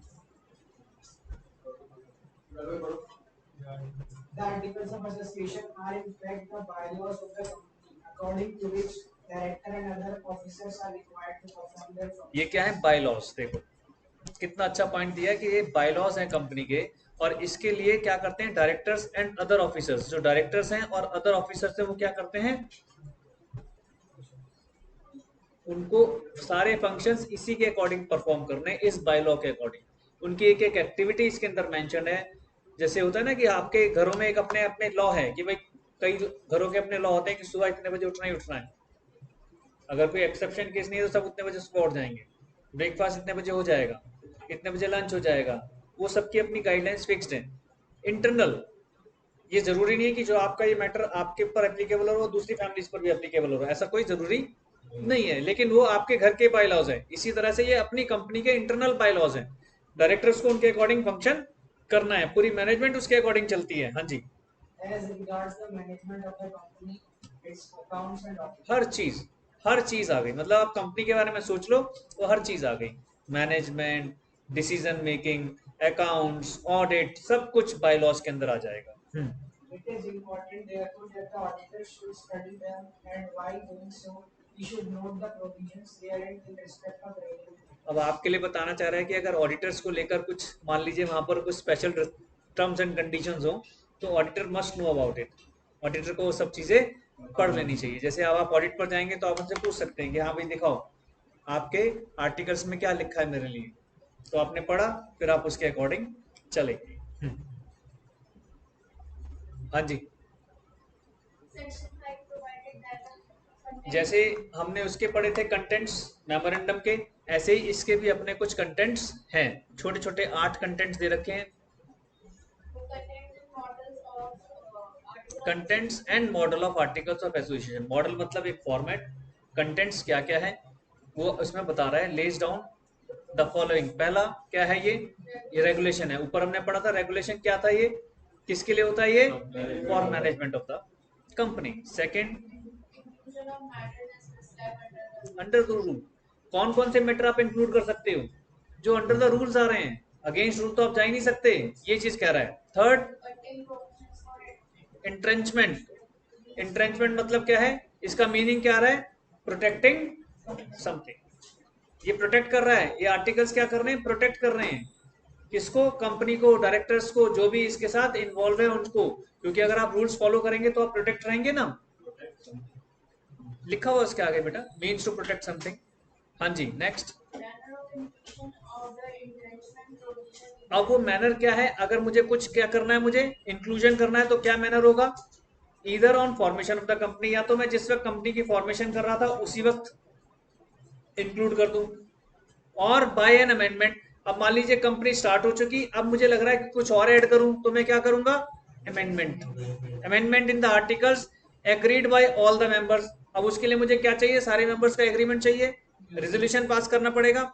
In case private company and special resolution में क्या करना पड़ेगा, कब चाहिए होगा, in case of public company.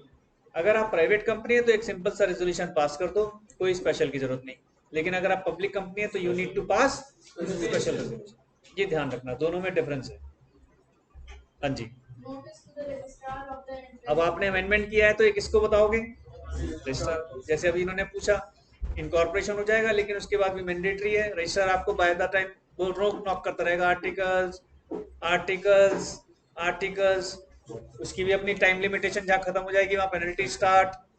अब आर्टिकल्स इन्होंने सबमिट कर दिए, अब उसमें अमेंडमेंट करना है तो अमेंडमेंट का भी नोटिफिकेशन किसके पास जाएगा, रजिस्ट्रार के पास। फॉर्म्स ऑफ आर्टिकल्स, ये फॉर्म्स है। एबीसीडी कहाँ था, मेमोरेंडम में टेबल थी ना वहां पर, यहाँ पर टेबल उसकी आगे कहाँ गई, वो भी तो शेड्यूल ए की, शेड्यूल 1 की टेबल थी ABCDE। यहाँ पर FGHIJ और ये शेड्यूल 1 के अंदर आ गई। ठीक है जी, हाँ जी। अब ये मॉडल आर्टिकल्स कौन से हो गए, ये जो शेड्यूल के अंदर बता रहे हैं, table A, table B, sorry table F, table G, table H, table G H I. तो यहाँ पर क्या रखे हैं, इनके मॉडल फॉर्मेट्स हैं, तो आपको उसमें से कोई कॉपी करना है जो आप पर एप्लीकेबल है। हाँ जी, लिखा ना, model articles applicable to such company. बस ये तो हो गया 8 पॉइंट।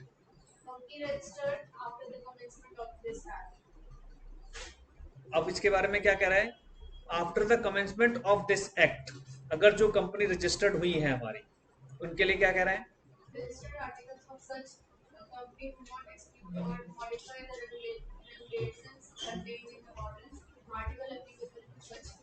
क्या नहीं कर सकते वो लोग, जो उससे पहले किए वो कर सकते थे लेकिन अब वो नहीं कर सकते। वो क्या नहीं कर सकते, registered articles of such company do not exclude or modify the regulations contained in the model articles applicable to such company.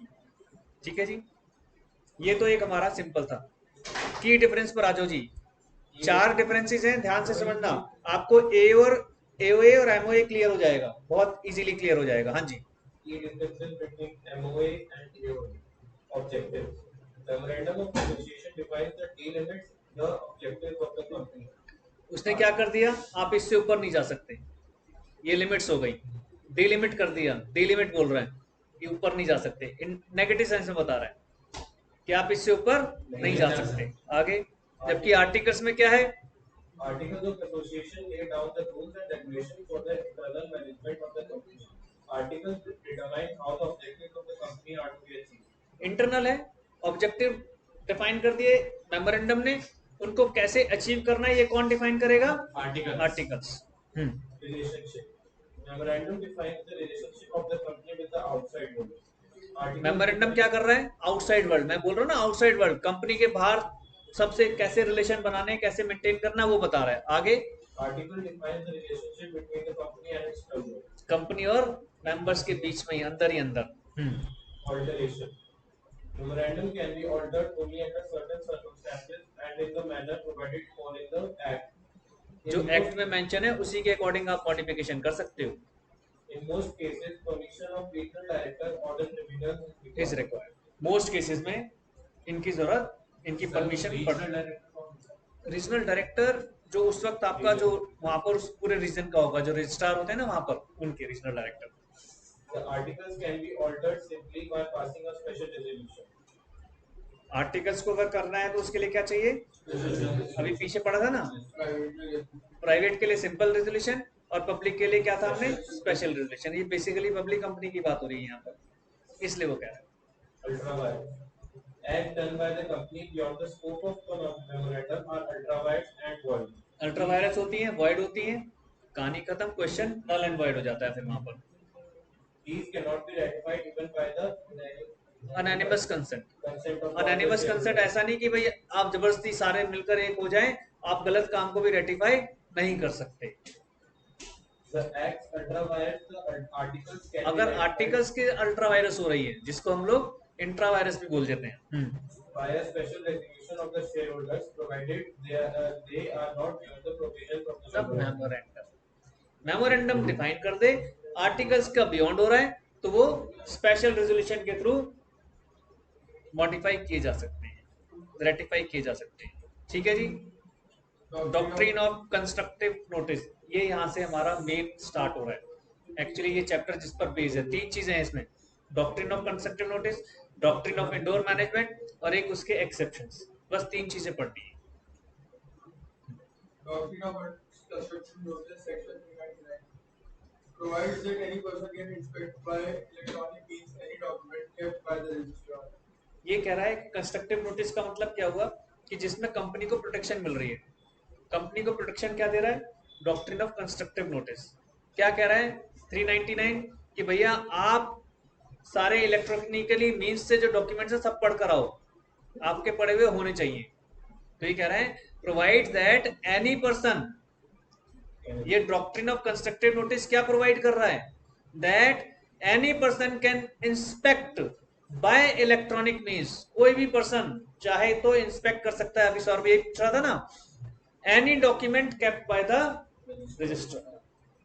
आप उस कंपनी के कोई भी डॉक्यूमेंट आप देखना चाहते हैं जो रजिस्ट्रार के पास है, वो आपके लिए पब्लिकली अवेलेबल हैं।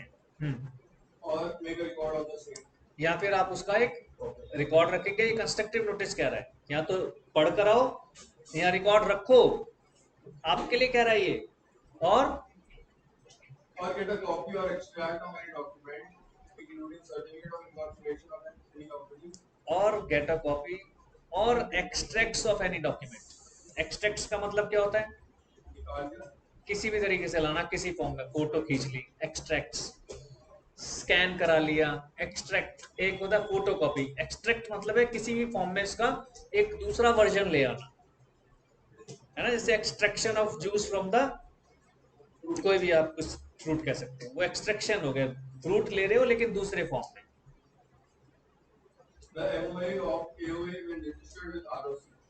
अब वो क्या कह रहा है कि कब हमें इनको रजिस्टर्ड कराना है, किस, देखो अभी आपने ऊपर वो नहीं पढ़ा, including certificate of incorporation of any document ऐसे पढ़ा होगा, on payment of discount fees.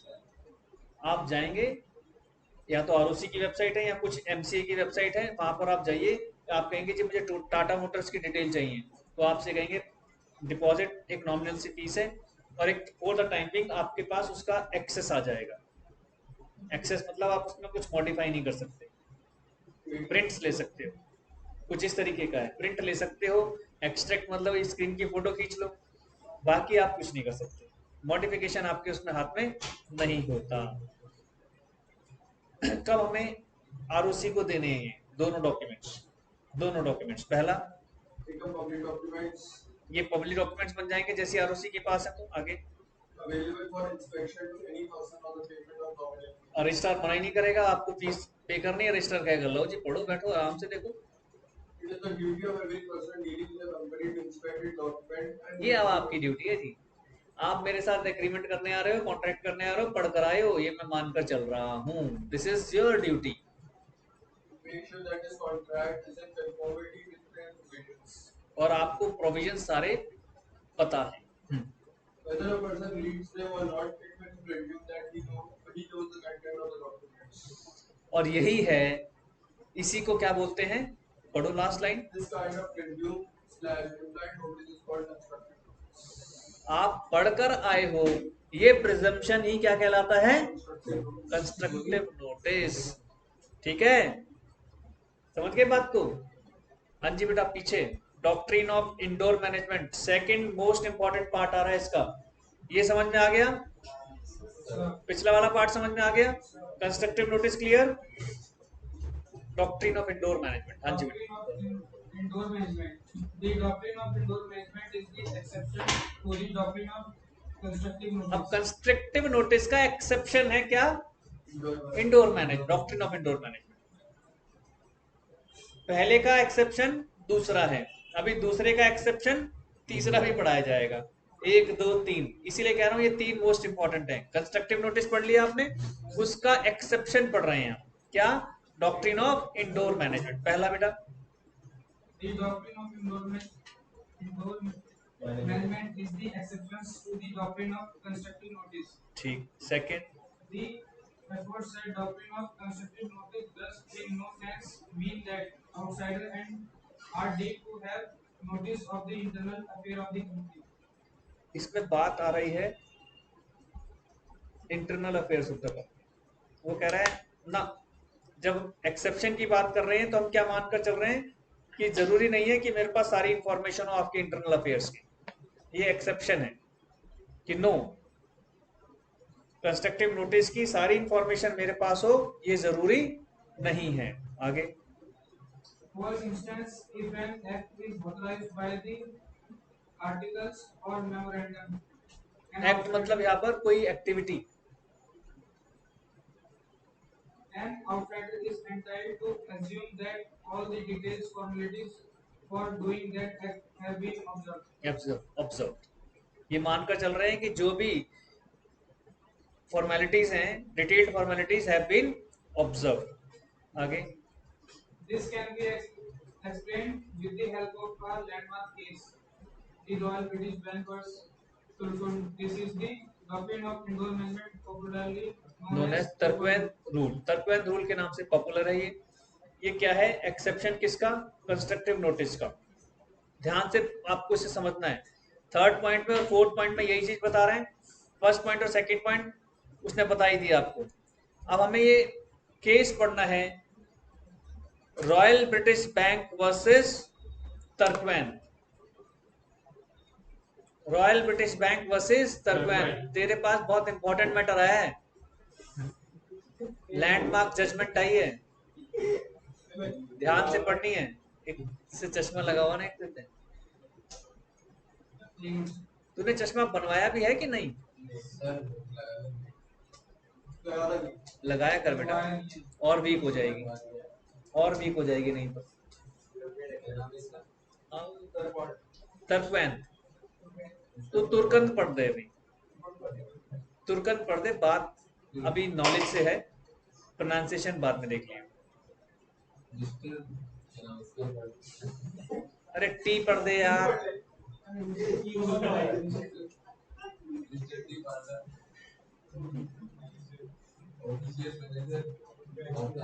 Basically liquidator है, उसको टी को अपॉइंट किया गया है लिक्विडेटर, ठीक है, ऑफ द इंसॉल्वेंट। एक कंपनी है Cameron Coalbrook steam coal and Swansea and लॉटर रेलवे कंपनी, बड़ा सा नाम है उसका। इसको क्या अपॉइंट कर दिया गया? लिक्विडेटर, ऑफिशियल लिक्विडेटर अपॉइंट हुआ। अब बात आ रही है कि जो कंपनी थी ये कब इनकॉर्पोरेट हुई थी? 1844 में, जॉइंट स्टॉक कंपनी के नाम पर। और ये कहाँ का केस होगा? ऑब्वियसली ब्रिटेन का ही होगा, इंग्लिश का ही है, इंग्लिश केस है। तो इसके नाम से तीन जिले की खास कर दिया, तो रेलवे और कोल और ये स्वान से बन जाती है ऐसी कंपनी। पुराने टाइम में तो बहुत बन जाती थी, पुराने टाइम में मल्टीपर्पज कंपनीज बनती थी बेटा। अब थोड़ा सा अलग अलग कर दिया गया। पहले एक सेंट्रलाइज हो जाती थी और उसके पार्ट हो गए, है ना। जो बड़ी बड़ी कंपनीज है, किसी के पास पैसा ही नहीं है तो कोई तो करेगा, जिसके पास पैसा है वो करता था। और उस वक्त कब की बात है देखो ना, 1844।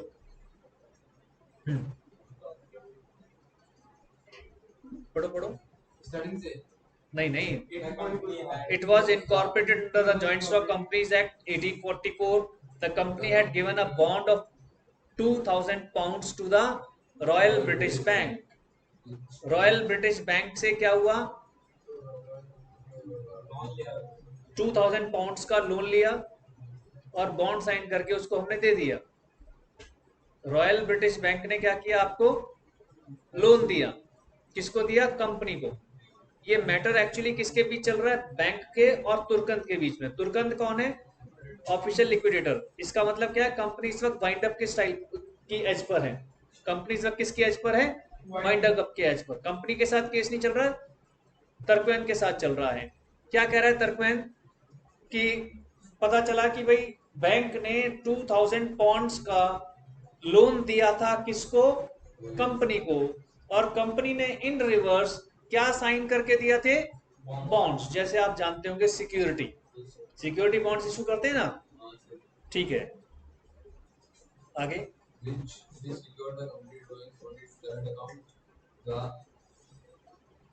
Secured the company's drawing. Drawing मतलब पैसा निकालना। उसको सिक्योर कर दिया करंट अकाउंट का, कंपनी का करंट अकाउंट था उसके अगेंस्ट वो सिक्योर्ड हो गया कि आप पैसा विड्रॉ कैसे करोगे, वो उनके कंट्रोल में चला गया। आगे, और जो बॉन्ड था under the company seal, company की उस पर स्टैंप लगी हुई थी, हमने बताया ना सील एक अपने आप में ये कंपनी का क्या सिग्नेचर माना जाता था, और signed by 2 directors and the secretary, seal भी लगी है, डायरेक्टर्स के 2 डायरेक्टर्स के साइन है और सेक्रेटरी के भी साइन है। जब कंपनी को सू किया गया, जब कंपनी के ऊपर सू किया गया, बात हो गई, इसका मतलब लोन पे नहीं कर रहे होंगे, इसका मतलब साफ है कंपनी ने लोन पे करने से मना कर दिया होगा कि हम नहीं पे कर रहे भाई। कंपनी चली गई, बैंक चला गया कहाँ पे, कोर्ट में, कि हमें पैसा चाहिए। हाँ जी, अब वो डीड निकाली गई कोर्ट में कि क्या हुआ था दोनों के बीच एग्रीमेंट, किस किस के बीच, कंपनी और रॉयल ब्रिटिश बैंक के बीच में। ये कौन बता रहा है ये सब मैटर, तर्कवैन बता रहा है।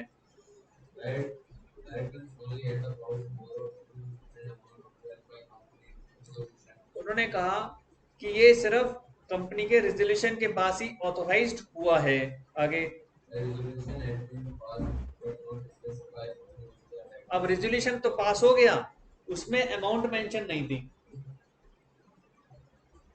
रेजोल्यूशन तो पास हो गया कि डायरेक्टर चाहे तो लोन ले सकते हैं, लेकिन कितना, no no amount mention, no amount mention over there. आगे, held it was decided that, अब इसमें वो आपको एक वो बता रहे हैं कि हुआ क्या एक्चुअली, जिसकी वजह से इतना फेमस केस बना Turquand rule. Held it was decided that bond was valid, कि बॉन्ड तो वैलिड था, ठीक है, so that Royal British Bank could enforce the terms, वो उस टर्म्स को इन्फोर्स कर सकते हैं जो बॉन्ड्स के अंदर मेंशन है, बॉन्ड्स के अंदर जो टर्म्स मेंशन है।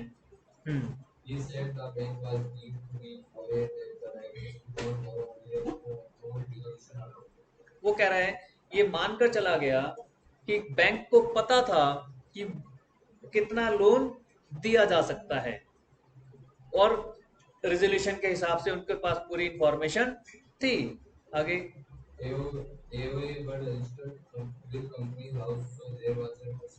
रजिस्टर्ड थे वो तो हमारे, so there was constructive notice. अब अगर वो रजिस्टर्ड थे तो रजिस्टर्ड का मतलब है रजिस्ट्रार के पास कॉपी है, रजिस्ट्रार के पास कॉपी है तो इसका मतलब क्या है, रॉयल ब्रिटिश बैंक ने पढ़ा हुआ है, तो कंस्ट्रक्टिव नोटिस क्रिएट हो गया। आगे, बट द बैंक, यहां से ध्यान से पढ़ना, the bank could not deemed to know which ordinary resolution passed।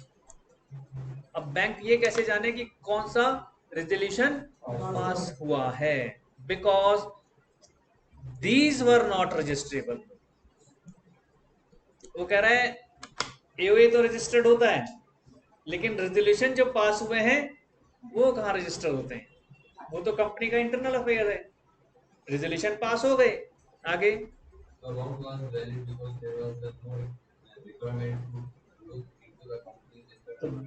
Court क्या कह रहा है, पहले तो तुर्कन तो ये कह रहा था कि जी लिमिट मेंशन नहीं थी, इन्होंने क्यों दे दिया, उसका एक्चुअली कहना क्या था कि इसको 2000 पाउंड का जो लोन दिया इन्होंने, ये इनकी बियॉन्ड लिमिट था।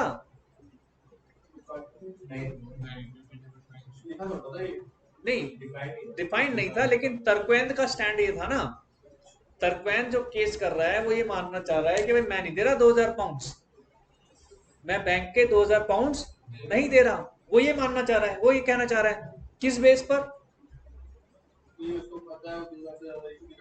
कह रहे क्योंकि लोन देने की लिमिट ही नहीं थी लेने की उनकी, क्यों दे दिया इन्होंने 2000 पाउंड, कह रहे रेजोल्यूशन पास हुआ था उसमें अमाउंट मेंशन नहीं है, जब अमाउंट मेंशन नहीं है तो इनको देना ही नहीं चाहिए था, एक्चुअली वो ये कहना चाह रहा है। तब भी इन्होंने, बैंक वालों ने लोन दे दिया उसे। भाई लिक्विडेटर का काम क्या है, लायबिलिटीज को पे ऑफ करना, तो जब लायबिलिटीज को पे ऑफ करने की बारी जब बैंक की आई होगी तो बैंक के सामने खाते खुल गए, एग्रीमेंट खुल गया, एग्रीमेंट में पता चल गया किस किसने साइन किए हैं, तो साइन किए हैं तो उसने उसके साथ क्या कंपेयर करना शुरू किया, एओए को, एओए में कुछ मेंशन ही नहीं था, फिर उन्होंने चेक किया कि ये तो जी रेजोल्यूशन में हुआ था, ये तो सारा कुछ जो भी हुआ है एओए में मेंशन नहीं है लेकिन रेजोल्यूशन में मेंशन है। आगे, the bond was valid because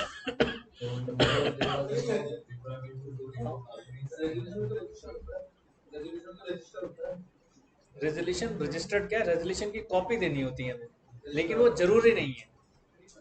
AOA जरूरी है ना, रेजोल्यूशन तो इंटरनल मैटर्स है।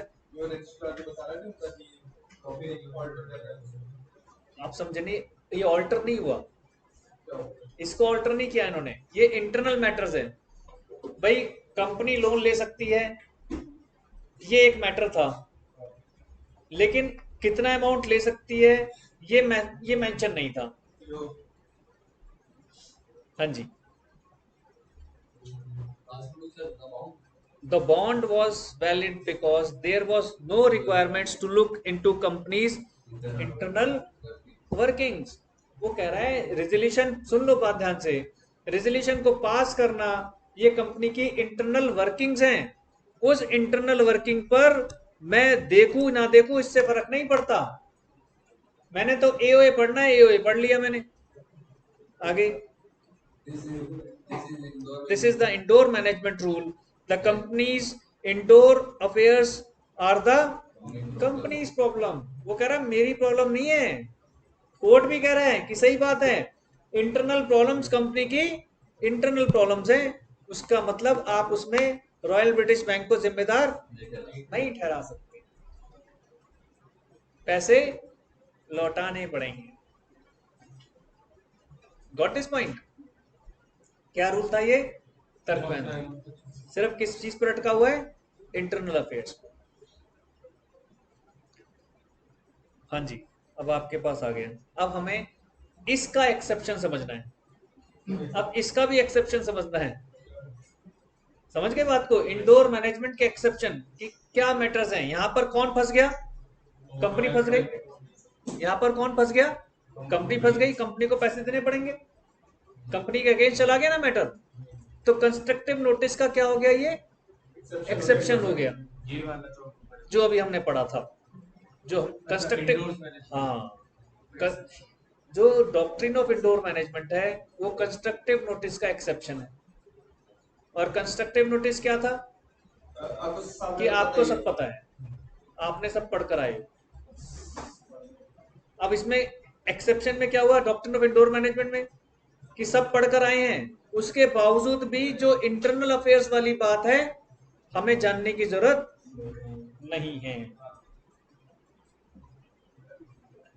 अब आते हैं exceptions of doctrine of indoor management. ये इसका जहां तक है लास्ट टॉपिक होगा। तो सर ये एक तरीके से वही नहीं हो जाएगा कंस्ट्रक्टिव नोटिस? इंडोर मैनेजमेंट के एक्सेप्शन कंस्ट्रक्टिव नोटिस के अंदर नहीं आना चाहिए? नहीं, देखो कंस्ट्रक्टिव नोटिस है वो अलग चीज हो गई। कंस्ट्रक्टिव नोटिस क्या है कि मैंने आपको सब कुछ इन्फॉर्म कर दिया, ये कंस्ट्रक्टिव नोटिस है बस। इंडोर मैनेजमेंट क्या है? हमें जानने की जरूरत है इंटरनल अफेयर्स था। अब इसमें हमें कोई मतलब नहीं, जो कंस्ट्रक्टिव नोटिस का एक्सेप्शन बन गया, क्योंकि कंस्ट्रक्टिव नोटिस में था कि मैंने माना कि आप पढ़कर आए हो। उसमें क्या है कि आप अगर पढ़कर आए हो नहीं आए हो मैटर ही नहीं कर रहा, इंटरनल अफेयर्स है, हम मानेंगे कि सब कुछ ठीक है। मैंने नहीं पढ़ा, मैं नहीं पढ़ रहा, क्यों? इंटरनल अफेयर्स है, मैं नहीं पढ़ रहा, इंटरनल अफेयर्स मैंने क्यों जानूं? मैंने एओए जान लिया, तो वो आपका एक्सेप्शन बन गया। लेकिन अब इसका भी एक्सेप्शन कि जब कंपनी को लायबल ठहराया गया, अब कंपनी को लायबल कब नहीं ठहराया जाएगा? कंपनी को लायबल कब नहीं ठहराया जाएगा? सुन रहे हो? इनका कहना है कि जब मैंने एक्सेप्शन ऑफ इंडोर मैनेजमेंट पढ़ने जा रहा हूं तो वह अपने आप में वो कंस्ट्रक्टिव नोटिस हो गया। क्यों? कंस्ट्रक्टिव नोटिस क्या था? सामने वाले को सामने वाले को अब उसमें हम ये मानकर चल रहे हैं कि आप सब कुछ पढ़कर आए हो, ठीक है। इंडोर मैनेजमेंट क्या हुआ? डॉक्ट्रिन की एक्सेप्शन बन गया, किसका? कंस्ट्रक्टिव नोटिस का, है ना, कि पढ़कर आए हो उसका एक्सेप्शन। पढ़कर आए हो ये मुझे पता है, लेकिन उसका एक्सेप्शन, एक्सेप्शन क्या हुआ? हाँ। अब इसका भी एक्सेप्शन आ रहा है, इंडोर मैनेजमेंट का एक्सेप्शन। तो कहने वाली बात इसकी बिल्कुल ठीक है कि ऑब्वियसली वो कंस्ट्रक्टिव नोटिस ही लग गया। देखो पहले प्लस को माइनस बनाया, फिर माइनस को माइनस करेंगे तो प्लस हो जाएगा ना। बट इसके अंदर कुछ सर्टेन रूल्स हैं, छोटे छोटे से। हाँ जी बेटा, एक्सेप्शन एंड हो गई।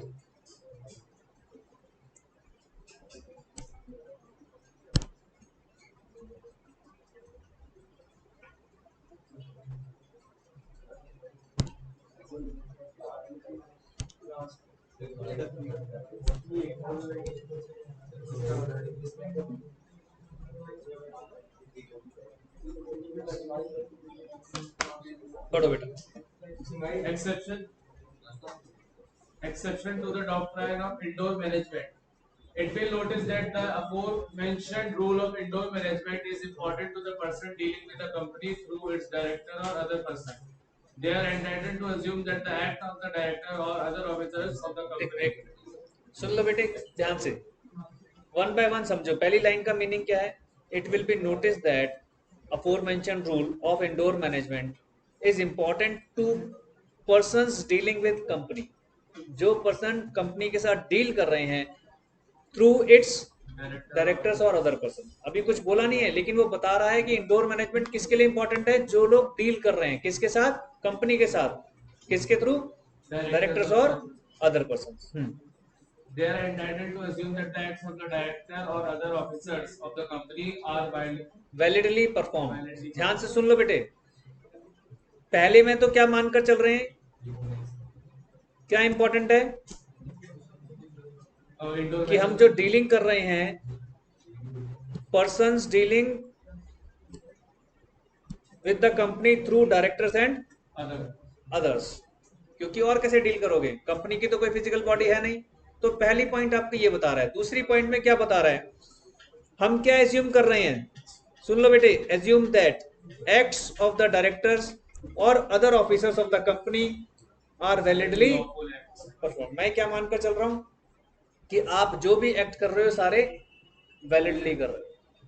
कौन? Directors.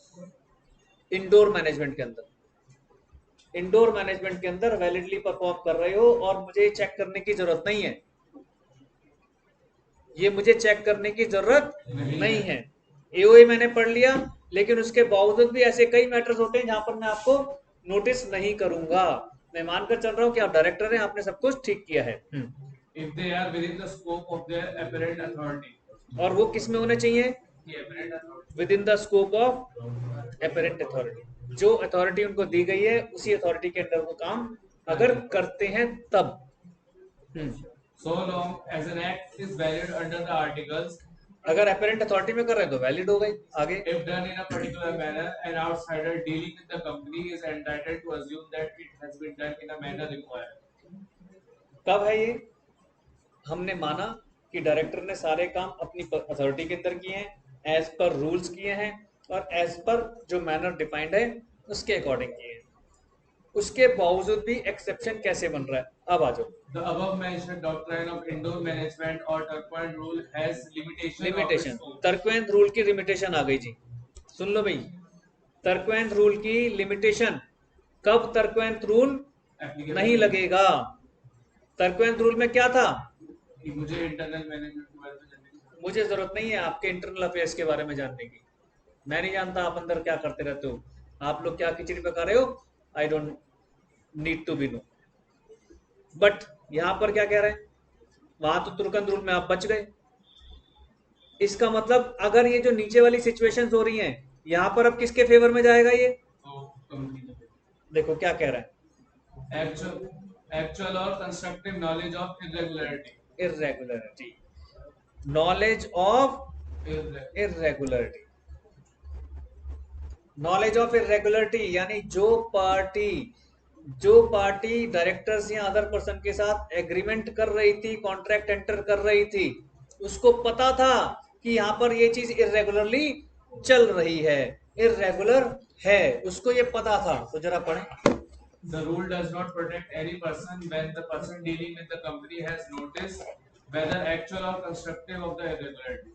In Howard versus Patent Ivory Manufacturing Incorporated, where the directors could not defend the issue of debenture to themselves because they should have known that the extent to which सुनो सुनो सुनो सुनो, आप बड़ी जल्दी जल्दी पढ़ जाते हो, बड़ा इंपॉर्टेंट पॉइंट है बेटे। देखो इस केस में बता रहा है, क्या केस है, Howard versus patent Ivory manufacturing company. इस केस में क्या हो रहा है, इसके केस में जो कंपनी के डायरेक्टर्स हैं, जो कंपनी के डायरेक्टर्स हैं, सुन रहे हो भाई, yes, जो कंपनी के डायरेक्टर्स हैं could not defend the issue of, वो क्या डिफेंड नहीं कर सकते, the issue of debentures to themselves. अपने आप को ही डिवेंचर इशू कर रहे हैं भाई साहब, कंपनी के डिवेंचर्स किसको इशू कर रहे हैं, अपने आप को, वो उसको डिफेंड नहीं कर सकते। आगे, because they should have known that the extent to which they were lending money to the company required the asset of the general meeting which they had not been. Acceptance ही नहीं ली, उनको पता था कि अगर मुझे ऐसा करना है तो पहले मुझे जनरल एक्सेप्टेंस लेनी पड़ेगी। एसेंट, एसेंट मतलब एक्सेप्टेंस, किससे, मेंबर्स से। रेजोल्यूशन पास कराना पड़ेगा कि भाई मैं अपने आप को डिवेंचर्स इशू करा सकता हूं कि नहीं, उसने ऐसा नहीं किया। कंपनी के डिवेंचर डायरेक्टर अपने नाम पे इशू करा रहे हैं, कंपनी के, अपने नहीं, कंपनी के। सर ये तो एक तरीके से इंटरनल ही होता है ना ये सब। हाँ, लेकिन वो कह रहा है इसके लिए एसेंट लेनी होती है। जब आप पूरे गाइडलाइंस पढ़ेंगे ना कंपनी एक्ट की, तो अगर डायरेक्टर्स की ऐसे पर्सनल इन्वॉल्वमेंट हो रही होती है तो आपको परमिशन लेनी पड़ेगी, क्योंकि तो पर्सनल इंटरेस्ट क्रिएट कर रहे हो आप। अगर आप अपना पर्सनल इंटरेस्ट क्रिएट कर रहे हो तो ये that may harmful for the company ना। सुन रहे भाई साहब, सब लोग सुन गए। इन्होंने कहा कि जब डायरेक्टर अपने नाम पर ही डिवेंचर इशू करवा रहा है कंपनी के, तो ये तो पर्सनल इंटरेस्ट क्रिएट हो गया ना। पर्सनल इंटरेस्ट को तो थोड़ा सेट साइड रखना पड़ता है। तो वो ये चीज में वहां पर वो कह रहा है एसेंट लेनी थी और उसने एसेंट नहीं ली। Likewise in Morris versus Fancy, अब दूसरा केस आ रहा है, एक और केस आ रहा है। a director could not defend an allotment of share to him अपने आप को उसने शेयर्स अलॉट कर दिए, as he participated in the meeting which made the allotment. His appointment as a क्या director. कह रहा है, विच, एक minute, allotment of shares to him as he participated in the meeting. Meeting में participate भी किया भाई सबने, तो क्या कह रहा है, His appointment as a director also fell through because none of the director appointed him was validly in office. तो इस सिचुएशन में क्या होगा, उसके ऊपर और उल्टा क्वेश्चन बन गया कि भैया आप तो डायरेक्टर ही नहीं हो। तो जब वो डायरेक्टर नहीं है तो वो अपने नाम से अलॉटमेंट करा ही नहीं सकता, तो वो सब कुछ क्या हो गया, एक तरीके से इनवैलिड हो गया। देखो क्या हुआ, वो वाला समझ आ गया, डिवेंचर वाला। अब मॉरिस एंड कैंसन के केस में क्या कह रहा है, एक डायरेक्टर ने could not defend an allotment of shares, अपना अलॉटमेंट ऑफ शेयर्स वो डिफेंड नहीं कर पाया। ये सीधा आंसर दे दिया उसने, क्यों नहीं कर पाया, as he participated in the meeting, उसने मीटिंग में पार्टिसिपेट किया, विच मेड द अलॉटमेंट, उसी मीटिंग के अंदर अलॉटमेंट हुआ था। His appointment as a director also fell through, उसको जो जब वो अपॉइंटमेंट था उसकी अपॉइंटमेंट पर ही क्वेश्चन मार्क था उसको इस केस में, fail through because none of the directors appointed him was validly in the office. उसको पहले से ही जो ऑफिस दिया गया था वो उसकी वैलिड अथॉरिटी में नहीं था, वो पहले से ही इलीगली उसके अंदर आ गया था।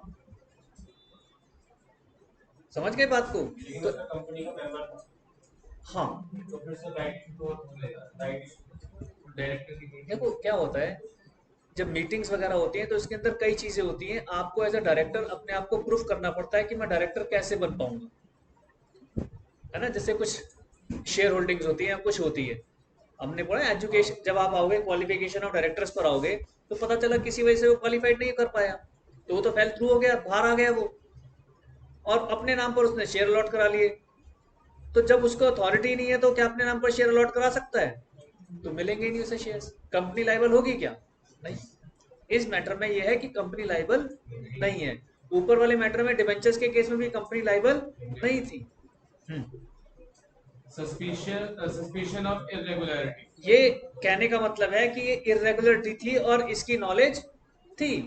अगर इरेगुलरिटी की नॉलेज है, क्योंकि जो डायरेक्टर है वो कैसे प्रूव कर दे कि मेरे को नॉलेज नहीं थी, मेरे को अथॉरिटी नहीं थी डिवेंचर इशू करने की, और मैं अपने आप को इशू कर रहा हूं, तो मैं ये तो कह ही नहीं सकता ना कि मुझे इस रेगुलरिटी की नॉलेज नहीं थी, कि मैं अपने आप को डिवेंचर इशू नहीं कर सकता, मुझे नहीं मालूम था जी, ये कह रहा है। फिर सस्पिशन ऑफ इरेगुलरिटी, हाँ जी। The doctrine in no way reward those who have negligently, where the who person behave negligently. where the person dealing with the company is put upon an inquiry, for example, where the transaction is unusual or not in the ordinary course of business. It is the duty of the outsider to make the necessary inquiries. मतलब जब उसको suspicion लग रहा है तो भाई sir inquiry करो ना, अगर आप इंक्वायरी नहीं कर रहे तो इसका मतलब क्या हुआ, आपका फॉल्ट दिख रहा है, आप केयरलेस हो। अगर आपको लग रहा है कि इसमें कुछ सस्पिशियस लग रहा है तो इंक्वायरी तो करना आपकी परम फर्स्ट ड्यूटी बन जाती है। The protection of the turquoise rule is also not available in such circumstances. Surrounding the contract are suspicious and therefore invite inquiry. Suspicion should arise, for example, from the fact that an officer is purporting to act in matter which is apparently outside the scope of his authority. Where, for example, in the case of Anand Vihari Lal versus Grigshaw and छोटे छोटे cases में समझा रहा है, इस case में भी समझा रहा है क्या हुआ, the plaintiff accepted as a transfer of a company's property from its accountant. आप देखो, प्लेंटिव ने प्रॉपर्टी ले ली, साइन किसने करे हैं, अकाउंटेंट ने। प्रॉपर्टी खरीद ली कंपनी की अकाउंटेंट से, वाह भाई वाह। The transfer was held void. तो ट्रांसफर तो वॉइड हो ही गया, अकाउंटेंट को कहां से परमिशन होगी और कहां से पावर्स होगी इन सब चीजों की, ये तो वैसे ही पढ़कर ही पता चल रहा है। The plaintiff could not have supposed in absence of a power of attorney that the accountant had authority to effect transfer of the company's property. क्या कह रहा है, the plaintiff could not have supposed, plaintiff यानी जिसने case किया वो कह रहा है वो ये इमेजिन करके नहीं चलेगा, in the absence of power of attorney that accountants had authorised to. अब वो ये कह रहा है जी आपने क्यों नहीं पहले पता किया, अब वो ये क्या कह रहे हैं, आपने पता क्यों नहीं किया जी कि ये वैलिड पावर ऑफ अटॉर्नी इसके पास है कि नहीं, वो कह रहा है ये तो इंटरनल मैटर्स है जी, मुझे क्या मतलब। अब ऐसी सिचुएशन में वो कह रहा है कंपनी नॉट हेल्ड लाइबल, क्योंकि उसके पास अथॉरिटी नहीं है उस चीज की, तो वो कैसे ट्रांसफर कर सकता है। Next, Similarly, in the case of Upton and Cooperated versus Northard Love and Wills Limited, where a person holding directorship in two companies. देखो ये भी बड़ा अच्छा केस है, दो कंपनी में एक भाई साहब जो है डायरेक्टर है, दो कंपनी, हाँ हो सकते हैं, agreed to apply the money of one company in payment of the debt to the other. The court said एक कंपनी से पैसा ले रहा है और दूसरी कंपनी के डेट चुका रहा है। the court said that it was something so unusual that the plaintiff were put upon inquiry to ascertain whether the person making the contract had any authority in fact to make it. Court ने कह दिया कि ये तो भाई inquiry का matter है, inquiry करनी पड़ेगी, इसको ऐसी इस तरह की अथॉरिटी है भी या नहीं। दिक्कत क्या है, वो कर क्यों, बिल्कुल गलत हो सकता है वो मिसयूज कर रहा हो। लेकिन उसने तो बोला था कि टैक्स पे करना, उसने तो बोला था कि टैक्स, लेकिन कोर्ट क्या कह रहा है कि इंक्वायरी बनती है, कोर्ट ये कह रहा है, आप तो कह रहे हो, कहने का क्या है, इंक्वायरी तो बनती है ना, अभी तो उन्होंने कहा इंक्वायरी तो बनती है। आगे, Any other rule would place limited companies without any sufficient reason for doing so at the mercy of any servant or agent who should purport to contract on their behalf. तो basically suspicion, जहां suspicion आ गया उसकी बात कर रहा है, समझ गए। पहले वाले केस में तो क्या था, इरेगुलरिटी, इसमें आ रहा है कि सस्पिशियस है हमारा, कि भाई आपको अगर शक लग रहा है तो आपने इंक्वायरी क्यों नहीं की, ये तो नाम से ही पता चल रहा होगा, फॉर्जरी। पढ़ जाओ इसे। The doctrine of Indus management applies only to irregularities which might otherwise affect the transaction, but it cannot apply to forgery, which must be regarded as meritorious.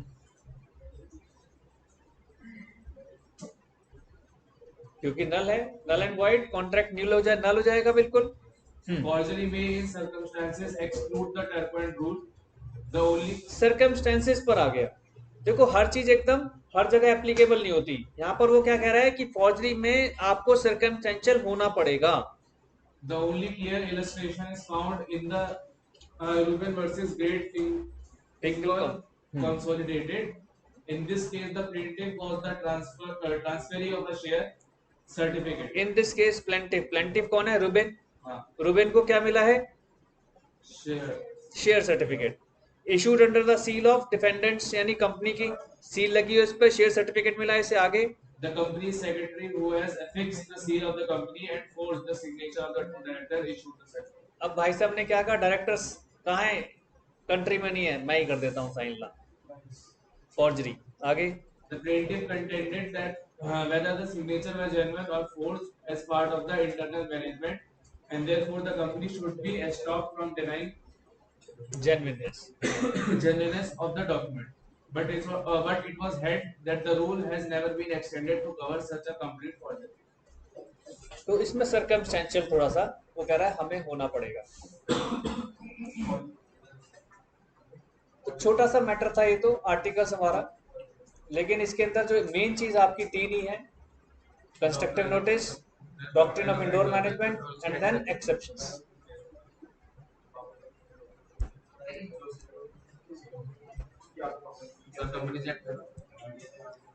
Company का एज पर तो खत्म, कुछ एक चीजें हमें रहेंगी, हमारा रिवीजन रहेगा, कुछ केसेस का डिस्कशन रहता है।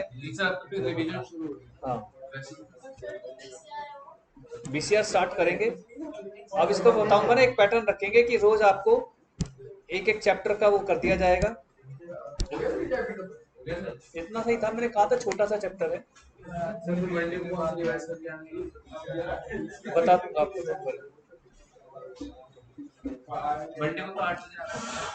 मंडे तो 8 बजे।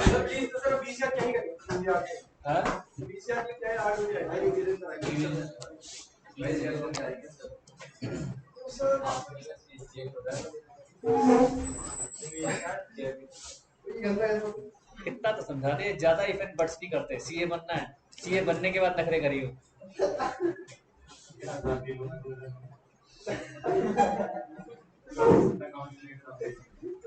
क्या कह रहा है?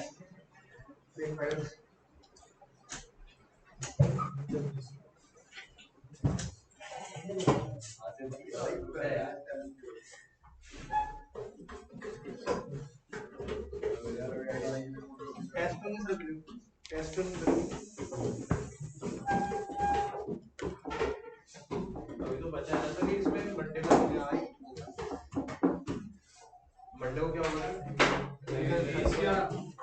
किसका?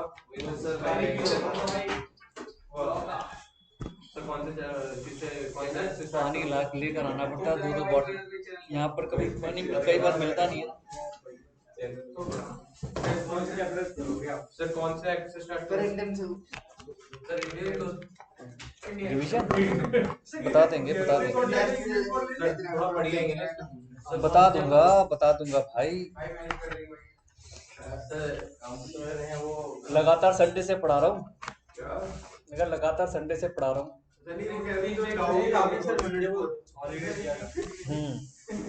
लेकिन तब मंडे को कुछ और था।